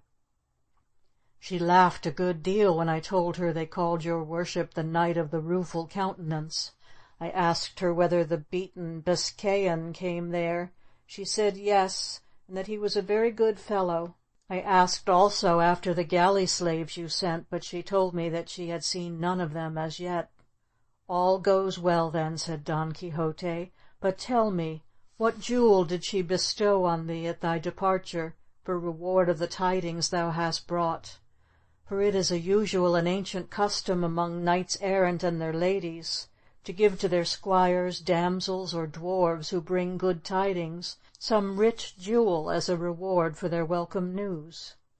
It may well be, replied Sancho, and I think it was a most excellent custom, but I doubt if it exists nowadays, for it would seem to be the manner of our age only to give a piece of bread and cheese, for this was all that my lady Dulcinea bestowed on me when I took my leave. And by the way, the cheese was made of sheep's milk. She is marvellous liberal, said the knight, and if she gave thee not a jewel of gold, it was doubtless because she had none then about her. But that will be put right some day. Knowest thou, Sancho, at what I am astonished? It is at thy sudden return, for it seems to me thou wast gone and hast come back again in the air, for thou hast been away but a little more than 3 days, although Toboso is more than 30 leagues from hence. Therefore I do believe that the wise enchanter, who takes care of my affairs and is my friend, must have helped thee to travel without thy being aware of it, for there are sages that take up a knight-errant sleeping in his bed, and without knowing how or in what manner he awakes the next day more than 1,000 leagues from the place where he fell asleep, for otherwise knights-errant could not help one another in perils as they do now. For it may be that one is fighting in the mountains of Armenia with some dragon or fierce serpent, and is at the point of death, and just when he least expects it, he sees on a cloud or in a chariot of fire some other knight, his friend, who a little before was in England, who helps him and delivers him from danger. And all this is done by the craft and wisdom of those sage enchanters who take care of valorous knights. But, leaving all this apart, what dost thou think I should do about my lady's commands to go and see her? Tell me, good your worship, replied Sancho, do you intend a journey to Toboso and lose so rich and noble a prize as this princess we have just met at the inn? Peace, take my advice and marry her in the first village that hath a parish priest, or let the curate do it, for he is here, and remember the old saying, a bird in the hand is worth 2 in the bush. Look you, Sancho, said his master, if you counsel me to marry, to the end that I may be king when I have slain the giant and be able to give you an island, know that I can do that without marrying, for I will make it a condition upon conquering this monster they shall give me a portion of the kingdom, although I marry not the princess, and this I will bestow upon thee. Let it be so then, said Sancho, and trouble not your mind, I pray you, to go and see the lady Dulcinea at this moment, but go away and kill the giant, and let us finish off this job, for I believe it will prove of great honour and greater profit. I believe, Sancho, said Don Quixote, that thou art in the right, and I will follow thy advice in going first with the princess rather than visiting Dulcinea. End of section 75.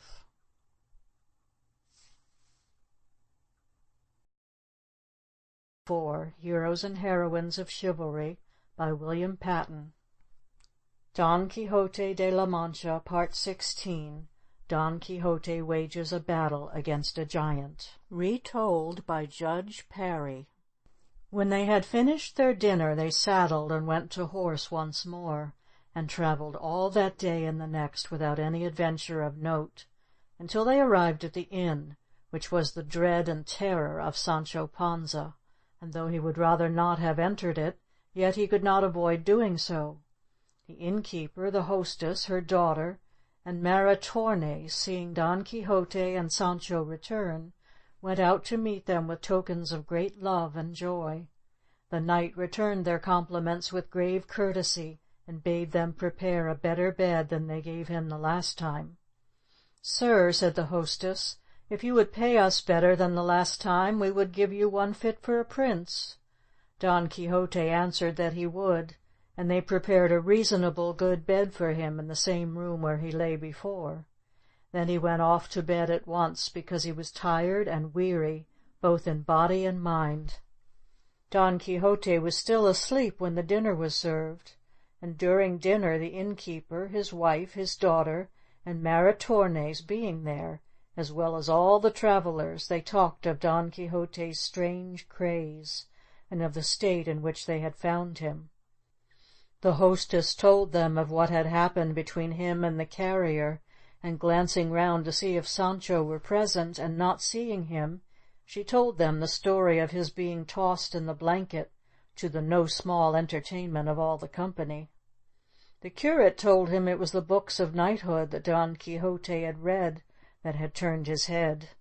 "I know not how that can be," said the innkeeper, "for to my thinking there is no finer reading in the world, and when it is harvest time the reapers here often collect during the midday heat, and one who can read takes one of these books in hand, while some 30 of us get round him and sit listening with so much delight that I could find it in my heart to be hearing such stories day and night."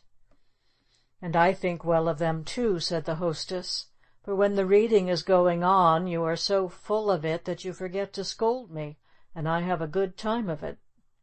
"Ah," said her daughter, "I too listen, and though I like not the fights, which please my father, yet the lamentations which the knights make when they are away from their ladies make me weep for pity, and I enjoy that." "We have need here," said the curate, "of our friends, the old woman and her niece. Beware, my good host, of these books, and take care that they carry you not on the road they have taken Don Quixote." "Not so," said the innkeeper. "I shall not be such a fool as to turn knight errant, for I see well enough that it is not the fashion now to do as they used to do in the times when these famous knights roamed about the world. All that is of no use nowadays." Sancho came in the midst of this, and was amazed to hear them say that knights errant now were of no use, and that books of knighthood were full of follies and lies, and he made up his mind to see the end of this voyage of his master, and if that did not turn out as happily as he expected, to return home to his wife and children and to his former labours. At this moment a noise came from the room where Don Quixote was lying, and Sancho went hastily to see if his master wanted anything. In a few moments he returned, rushing wildly back and shouting at the top of his voice, "Come, good sirs, quickly, and help my master, who is engaged in one of the most terrible battles my eyes have ever seen.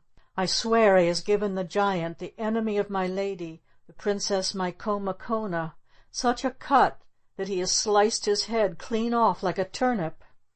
"What sayest thou, friend?" said the curate. "Art thou in thy wits, Sancho?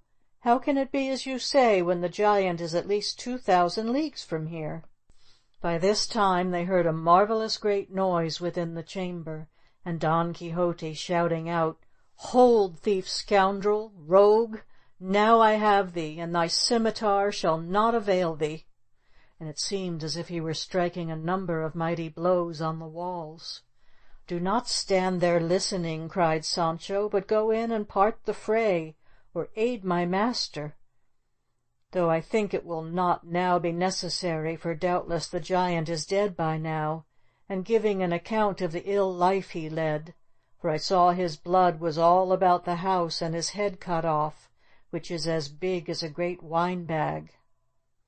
"May I be hewed to pieces," cried the innkeeper on hearing this, "if Don Quixote has not been slashing at one of the skins of red wine that are standing filled at his bed-head, and the wine that is spilt must be what this fellow takes for blood." So saying, he ran into the room, and the rest followed him, and found Don Quixote in the strangest guise imaginable. He was in his shirt, which did not reach to his knees. His legs were very long and lean. On his head he wore a greasy red nightcap which belonged to the innkeeper. Round his left arm he had folded the blanket from off his bed, at which Sancho gazed angrily, for he owed that blanket a grudge. In his right hand he gripped his naked sword, with which he laid round about him with many a thwack, shouting out as if indeed he was at battle with some terrible giant. The best sport of all was that his eyes were not open, for he was indeed asleep and dreaming that he was fighting a giant. For his imagination was so full of the adventure in front of him that he dreamed that he had already arrived at Micomicona and was there in combat with his enemy, and he had given so many blows to the wine-bags, supposing them to be the giant, that the whole chamber flowed with wine. When the innkeeper saw this, he flew into such a rage that he set upon Don Quixote with his clenched fist and began to pummel him, so that if Cardenio and the curate had not pulled him off, he would have finished the battle of the giant altogether. In spite of this, the poor knight did not awake until the barber got a great kettleful of cold water from the well and threw it right over him, when Don Quixote woke up, but even then did not understand where he was. As for Sancho, he went up and down the floor searching for the giant's head, and seeing he could not find it, said, "Now I know that everything I see in this house is enchanted, for this head is not to be seen here, though I myself saw it cut off with my own eyes, and the blood running from the body as from a fountain." "What blood or what fountain dost thou cackle of here?" cried the innkeeper. "Thou thief! Dost thou not see that the blood and the fountain is no other thing but the wine-bags which are ripped open, and the red wine which swims up and down the room?" "I know nothing but this," replied Sancho, "that if I cannot find the giant's head, my earldom will dissolve like salt cast into water." For indeed Sancho awake was worse than his master asleep, so greatly had his master's promises turned his brain. The innkeeper was at his wits' end at seeing the stupidity of the squire and the mischief done by his master, but he determined that they should not, as before, go away without paying, that knighthood should be no excuse for this, and he would make them pay for the very patches in the wineskins that had been ruined. All this time the curate was holding Don Quixote's hands, who, believing that he had finished the adventure and was in the presence of the Princess Micomicona herself, fell on his knees before the curate and said, "Your Highness, exalted and beautiful lady, may live from henceforth secure from any danger that this wretched giant might have done to you. And I am also freed this day from the promise I made to you, seeing that I have, with the assistance of her through whose favour I live and breathe, so happily completed my labour." "Did I not say so?" cried Sancho, hearing his master. "I was not drunk. My master has salted the giant down this time, and my earldom is secure." Who could help laughing at the follies of the two, master and man? All of them laughed except the innkeeper, who burst out into fits of anger 10 times worse than before. At length the barber, Cardenio, and the curate managed, not without much ado, to get Don Quixote to bed again, and presently left him sleeping with every sign of being worn out. They let him sleep and went out to comfort Sancho Panza, whose grief was great at not finding the giant's head. But they had more to do to pacify the innkeeper, who was almost out of his wits at the sudden death of his wineskins. His wife, too, was running up and down, scolding and crying out, "Alas, the unlucky hour when this knight-errant came to my house! Would that mine eyes had never seen him, for he has cost me dear. The last time he was here he went away scot-free for his supper, bed, straw, and barley for himself, his man, his horse, and his ass, because he said he was a knight-errant. Then for his sake the other gentlemen came and took away my good tail, and have returned it damaged, and now he breaks my wineskins and spills the wine. I wish I may see as much of his blood spilt." And backed up by Maritornes, the good innkeeper's wife, continued her lamentations with great fury. At length the curate quelled the storm, promising to satisfy them for the wine and the skins, and also for the damage to the tail, about which there was so much fuss. Dorothea comforted Sancho, telling him that as soon as ever it was made certain that his master had slain the giant and placed her safely in her kingdom, she would give him the best earldom she had. With this he was consoled, and told her that he himself had seen the giant's head cut off, and that it had a beard which reached down to his girdle, and that if the beard could not now be found, it was because the affairs of this house were all guided by enchantment, as he knew to his cost by what had happened to himself in his last visit. Dorothea replied that she was of the same opinion, and bade him be of good cheer, since all would be well ended to his heart's desire. End of section 76.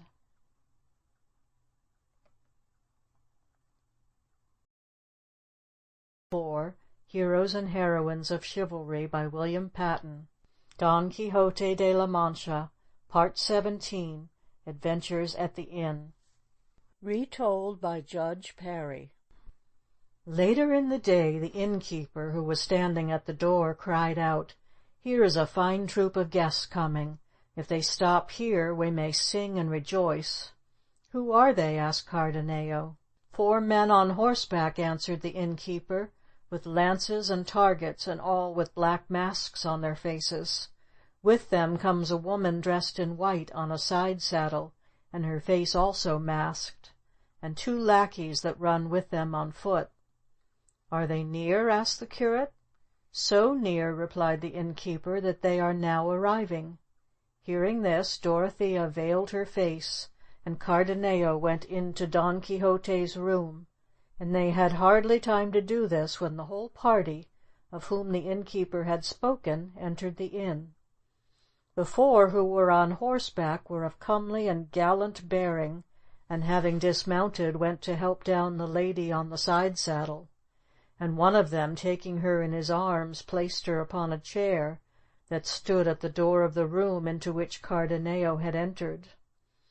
All this while neither she nor they took off their masks or said a word, only the lady, as she sank into the chair, breathed a deep sigh and let fall her arms as one who was sick and faint. The lackeys led away the horses to the stable. The curate, seeing and noting all this, and curious to know who they were that came to the inn in such strange attire and keeping so close a silence, went after one of the lackeys and asked of him what he wanted to learn. "Faith, sir, I cannot tell you who these are, but they seem to be persons of good quality, especially he who went to help the lady dismount. The rest obey him in all things." "And the lady, who is she?" asked the curate.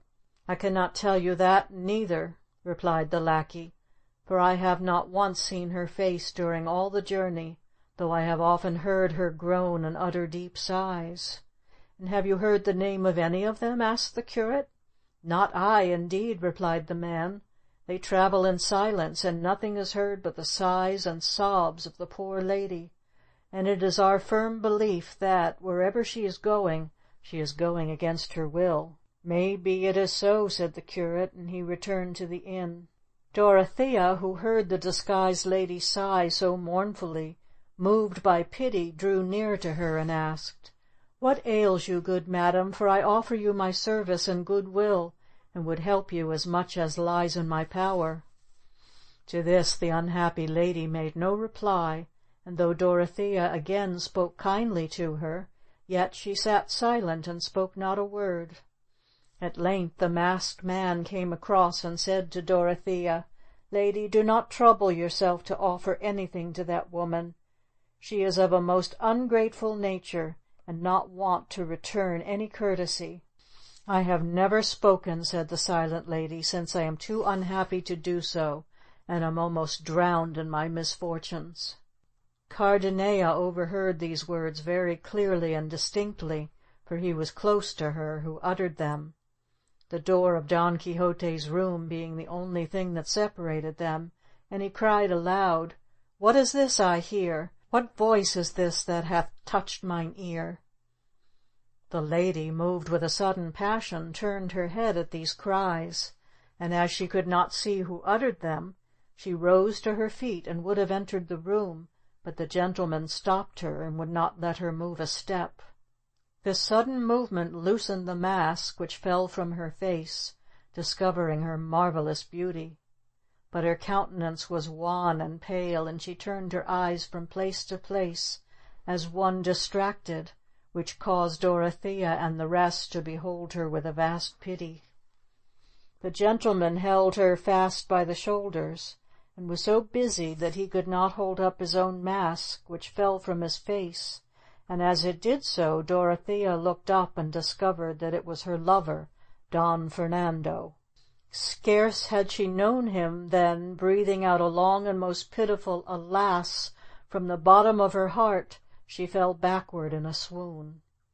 And if the barber had not been by good chance at hand, she would have fallen on the ground with all the weight of her body. The curate removed the veil from her face and cast water thereon, and Don Fernando, as soon as he looked upon her, turned as pale as death. Cardenio, who had heard the moan which Dorothea uttered as she fell fainting on the floor, came out of the room and saw Don Fernando holding his beloved Lucinda. All of them held their peace and beheld one another, Dorothea looking on Don Fernando on Cardenio, Cardenio on Lucinda, and Lucinda on Cardenio. All stood dumb and amazed, as folk that knew not what had befallen them. Lucinda was the first to break the silence.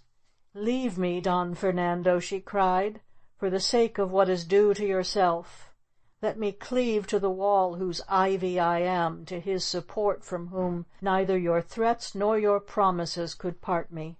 By this time Dorothea had come to herself, and seeing that Don Fernando did not release Lucinda, she arose, and casting herself at his feet, shed a flood of crystal tears, as she thus addressed him: "If the sun of Lucinda's beauty hath not blinded thine eyes, know that she who is kneeling at thy feet is the hapless and miserable Dorothea. I am that lowly country girl to whom thou didst promise marriage.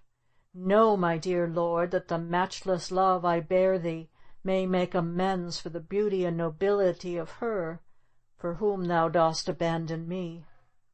Thou canst not be the beautiful Lucinda's, because thou art mine, nor she thine, for she belongs to Cardenio.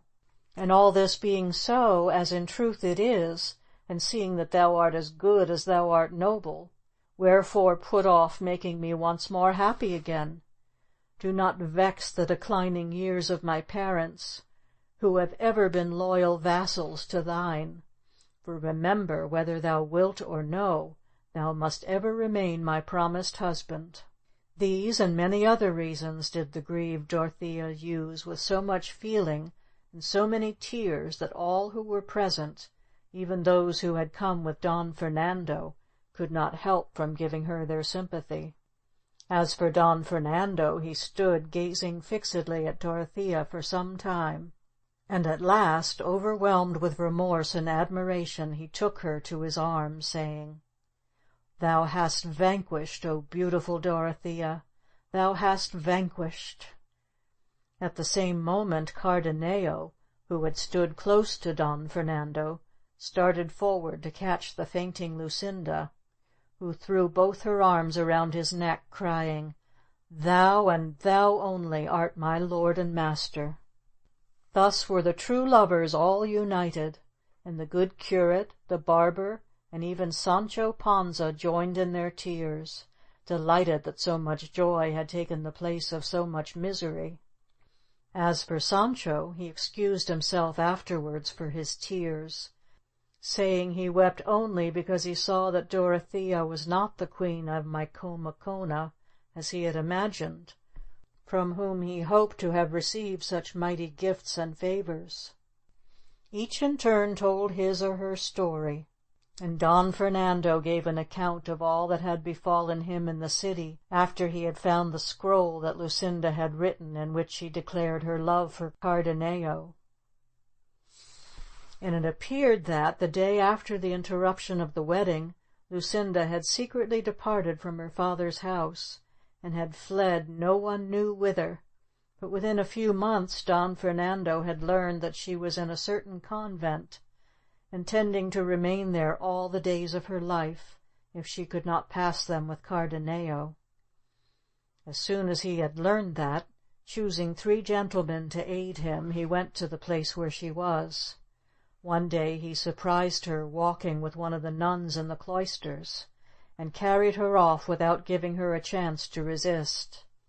From there they brought her to a certain village, where they disguised themselves, and so rode on until they came to the inn.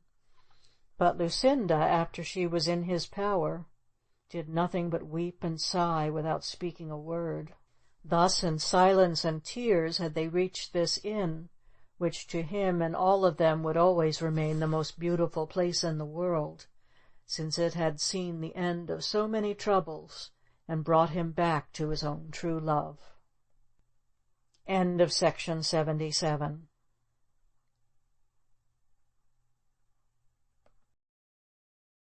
Heroes and Heroines of Chivalry by William Patten. Part 18. The Princess Micomicona. Retold by Judge Parry. Sancho gave ear to what he heard with no small grief of mind, seeing that all hopes of his earldom vanished away like smoke, and the fair Princess Micomicona was turned into Dorothea, whilst his master was sound asleep, careless of all that happened. Dorothea could not believe that the happiness she enjoyed was not a dream. Cardenio and Lucinda were of a similar mind, and Don Fernando was truly thankful that he was free from the dangerous path he had taken, which must have ended in loss of all honour and credit. In a word, all were contented and happy.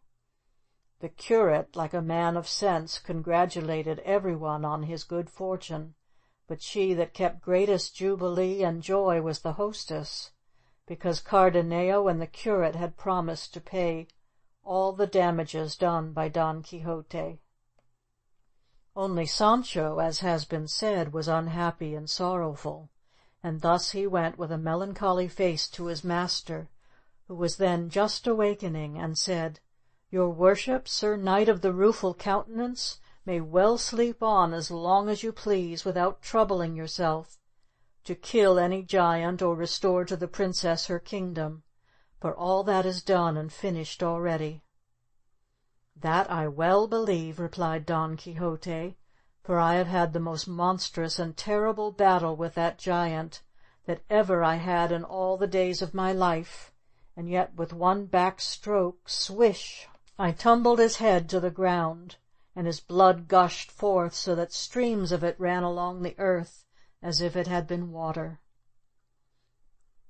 "As if it had been red wine, your worship might have said," replied Sancho, "for I would have you know, if you do not know already, that the dead giant is no other than a ruined wine-bag, and the blood 26 gallons of red wine."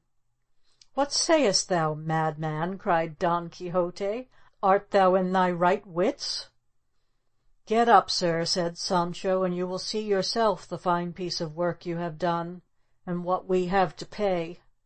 You shall behold the Queen turned into a private lady called Dorothea, with many other things that may well astonish you." "I should marvel at nothing," replied Don Quixote, "for if thou rememberest right, I told thee, the other time that we were here, how all that happened here was done by enchantment, and it would be no wonder if it were the same now." "I should believe it all," replied Sancho, "if my tossing in the blanket had been a thing of that sort, only it was not so, but very real and certain, and I saw the innkeeper, who was here to this day, hold one end of the blanket and toss me up to the sky with very good grace and strength, and as much mirth as muscle. And where it comes to knowing persons, I hold, though I may be a simpleton and a sinner, that there is no enchantment, but only bruising and bad luck." "Well," cried Don Quixote, "time will show. But give me my clothes, for I would see these wonders that thou speakest of for myself." Sancho gave him his clothes, and whilst he was making him ready, the curate told Don Fernando and the rest of Don Quixote's mad pranks, and the plan he had used to get him away from the Brown Mountains, where he imagined he was exiled through the disdain of his lady. The curate told them further that since the good fortune of the Lady Dorothea prevented them carrying out their scheme, they must invent some other way of taking him home to his village. Cardenio offered to continue the adventure and let Luscinda take Dorothea's part. "No," cried Don Fernando, "it shall not be so, for I will have Dorothea herself carry out her plan, and if the good knight's home is not far from here, I shall be very glad to help in his cure." "It is not more than 2 days' journey," said the curate. "Even if it were more," replied Don Fernando, "I should be happy to make the journey in so good a cause." At this moment Don Quixote sallied out, completely armed with Mambrino's helmet, which had a great hole in it, on his head, his shield on his arm, and leaning on his lance. His grotesque appearance amazed Don Fernando and his companions very much, who wondered at his gaunt face, so withered and yellow, the strangeness of his arms, and his grave manner of proceeding. All stood silent to see what he would do, whilst the knight, casting his eyes on the beautiful Dorothea, with great gravity and calmness, spoke as follows: "I am informed, beautiful lady, by this my squire, that your greatness has come to an end, and your condition is destroyed.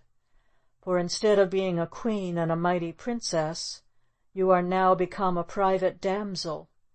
If this has been done by the special order of that sage magician, the king your father, because he dreaded that I could not give you all necessary help, I say that he does not know half his art, and has never understood the histories of knightly adventures.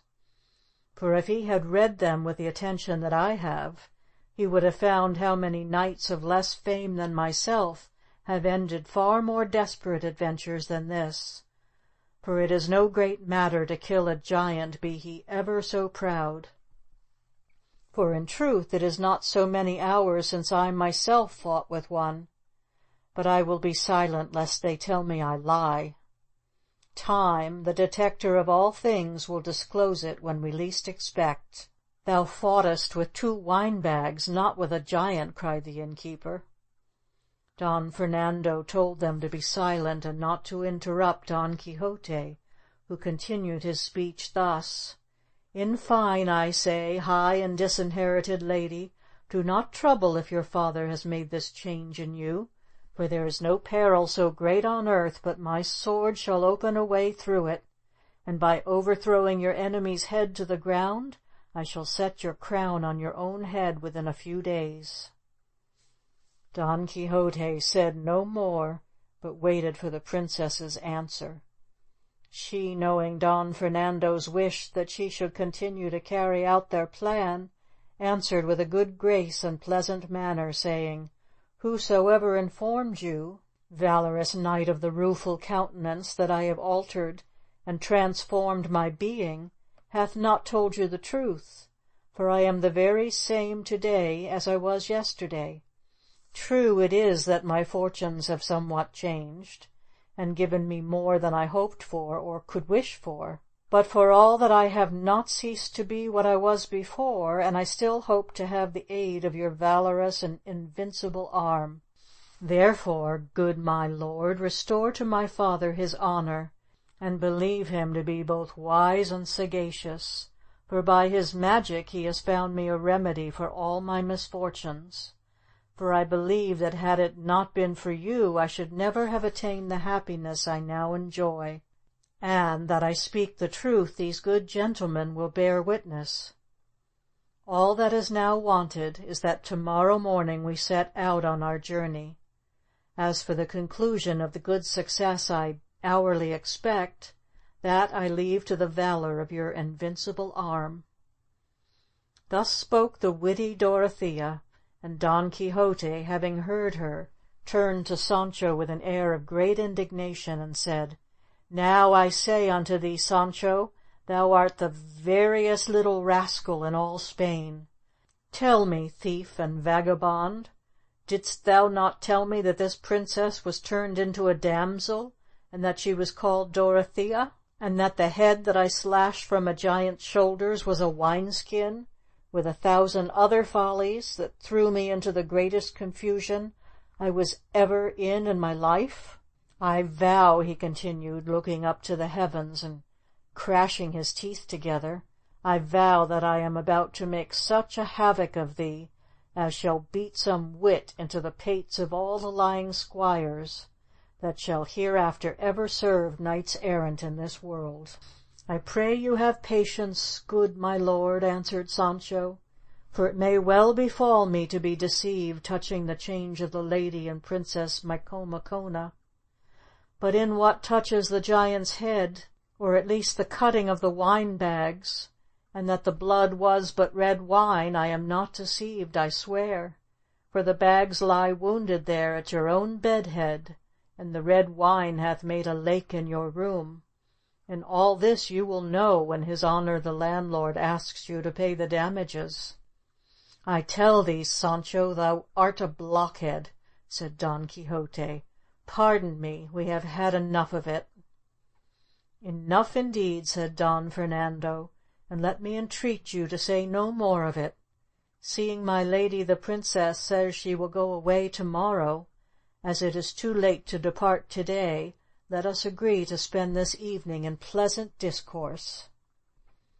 It was now time for supper, and they all sat down at a long table, for there was not a square or round one in the whole house, and they gave the principal end to Don Quixote, though he did all he could to refuse it. But when he had taken it, he commanded that the lady Micomicona should sit at his elbow, as he was her champion. The others being placed in due order, they all enjoyed a pleasant supper, listening to the wise, strange discourse that Don Quixote held upon his favourite subject of knightly adventures. End of section 78. Volume 4, Heroes and Heroines of Chivalry, by William Patten. Don Quixote de la Mancha, Part 19. The last of the notable adventures of our good knight. Retold by Judge Parry. Don Quixote, as soon as he found himself free from all the quarrels by which he had been surrounded, held it high time to begin his voyage, and bring to an end the great adventure unto which he was called and chosen. Therefore, having made up his mind to depart, he went and cast himself upon his knees before Dorothea, and said, "I cannot but think, high and worthy lady, that our abode in this castle is nothing profitable, and may turn out to our disadvantage. For who knows but that your enemy the giant hath learned by spies or other secret means how I intend to come and destroy him, and he may by now have fortified himself in some impregnable castle or fortress, against the strength of which even the force of mine invincible arm will be of little use. Therefore, dear lady, let us by our diligence hinder his plans, and let us depart to the place where fortune calls us." Don Quixote said no more, but awaited the answer of the beautiful princess, who, with a lordly air and in a style not unworthy of Don Quixote himself, replied as follows: "I thank you, Sir Knight, for the desire you show to assist me in this my great need, and I trust your desires and mine may succeed, that I may show you that there are some thankful women on earth. As for my departure, let it be as you wish." 2 days passed, when it seemed to all the noble company at the inn that it was time to depart, and they considered how, without putting Dorothea and Don Fernando to the pain turning back with Don Quixote to his village, the curate and the barber could carry him home as they desired, and leave him cured of his folly in his own home. This was the plan they decided on. They made a bargain with a waggoner who chanced to pass by that way with a team of oxen, to carry him in the following manner. They made a thing like a cage of timber, so big that Don Quixote might sit or lie in it at his ease. And presently Don Fernando, Cardenio, their companions, and the innkeeper did all, by Master Curate's directions, cover their faces and disguise themselves as well as they could, so that they might seem to Don Quixote to be different persons to any he had seen in the castle. This being done, they entered silently into the place where he slept, reposing after his recent battles. They went up to him as he was sleeping peacefully, not fearing any such accident, and, laying hold of him forcibly, they tied his hands and feet very strongly, so that when he started out of his sleep he could not move, nor do anything else but stare and wonder at the strange faces that he saw before him. And immediately he fell into the idea, which his wild imagination had at once suggested to him, that all these strange figures were spirits and phantoms of that enchanted castle, and he believed that he himself was without doubt enchanted, seeing that he could neither move nor defend himself. All happened as the curate who plotted the jest expected, and after they had brought him to the cage, they shut him within, and afterwards nailed the bars thereof so well that they could not easily be broken. Sancho all this time looked on in wonder to see what would happen to his master. Then the phantoms mounted him upon their shoulders, and as he was carried out of his chamber door, the barber called out, in as terrible a voice as he could muster, "O knight of the rueful countenance, be not grieved at thine imprisonment, for so it must be that thine adventures be more speedily ended. And thou, O most noble and obedient squire, that ever had sword at girdle, beard on a face, or dent in a nose, let it not dismay thee to see carried away thus the flower of all knighthood. For I assure thee that all thy wages shall be paid to thee, if thou wilt follow in the steps of this valorous and enchanted knight. And as I am not allowed to say more, farewell." Don Quixote listened attentively to all this prophecy, and said, "O thou, whatsoever thou beest, I desire thee to request in my name that I may not perish in this prison before my work is ended. And as concerns my squire, Sancho Panza, I trust in his goodness that he will not abandon me in good or bad fortune.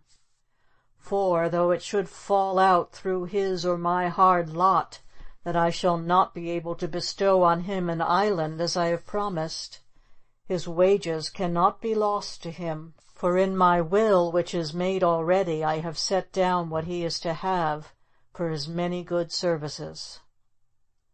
Sancho Panza bowed his head with great reverence when he heard this, and kissed both his master's hands, which were bound tightly together.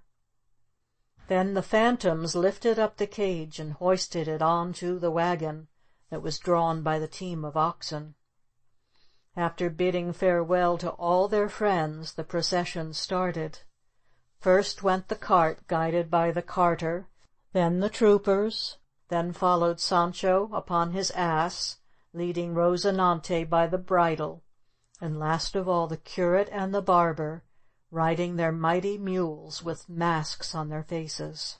Don Quixote sat with his hands tied and his legs stretched out, leaning against a bar of the cage with such a silence and such patience that he seemed rather to be a statue than a man. And thus, at an alderman-like pace, such as suited the slow steps of the heavy oxen, they journeyed home. At the end of 2 days they arrived at Don Quixote's village, into which they entered about noon. This was on a Sunday, when all the people were in the market-place. through the midst of which Don Quixote's cart passed. All drew near to see what was in it, and when they knew their neighbor they were greatly astounded. A little boy ran home before to tell the old woman and the niece that their lord and uncle was returned. It would have moved one to pity to have heard the cries and lamentations the two good women made, and the curses they poured out against all books of knighthood when they saw Don Quixote enter the gates of his own house again in so strange a carriage.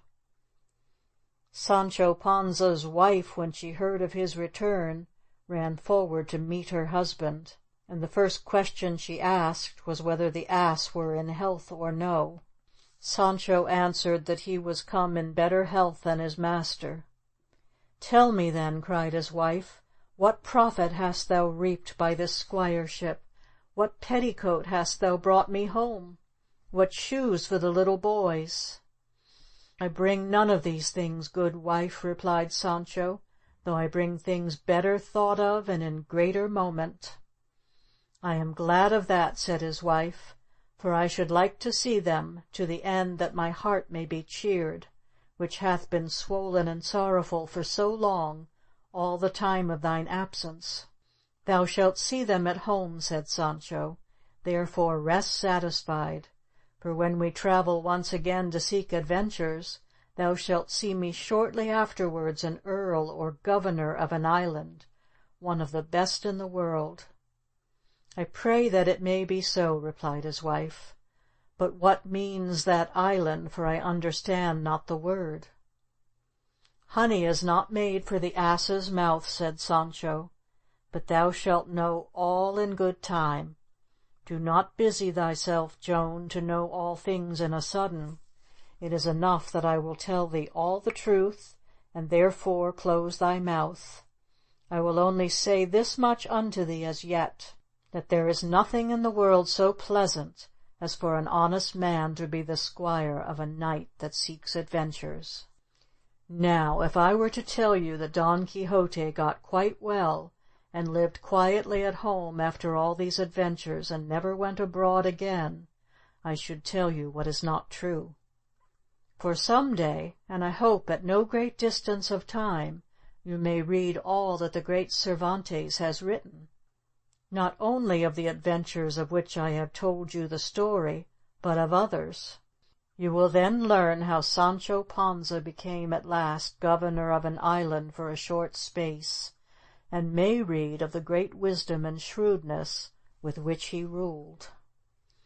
End of Section 79. Recording by Nan Dodge. End of Junior Classics, Volume 4, Heroes and Heroines of Chivalry, by William Patten.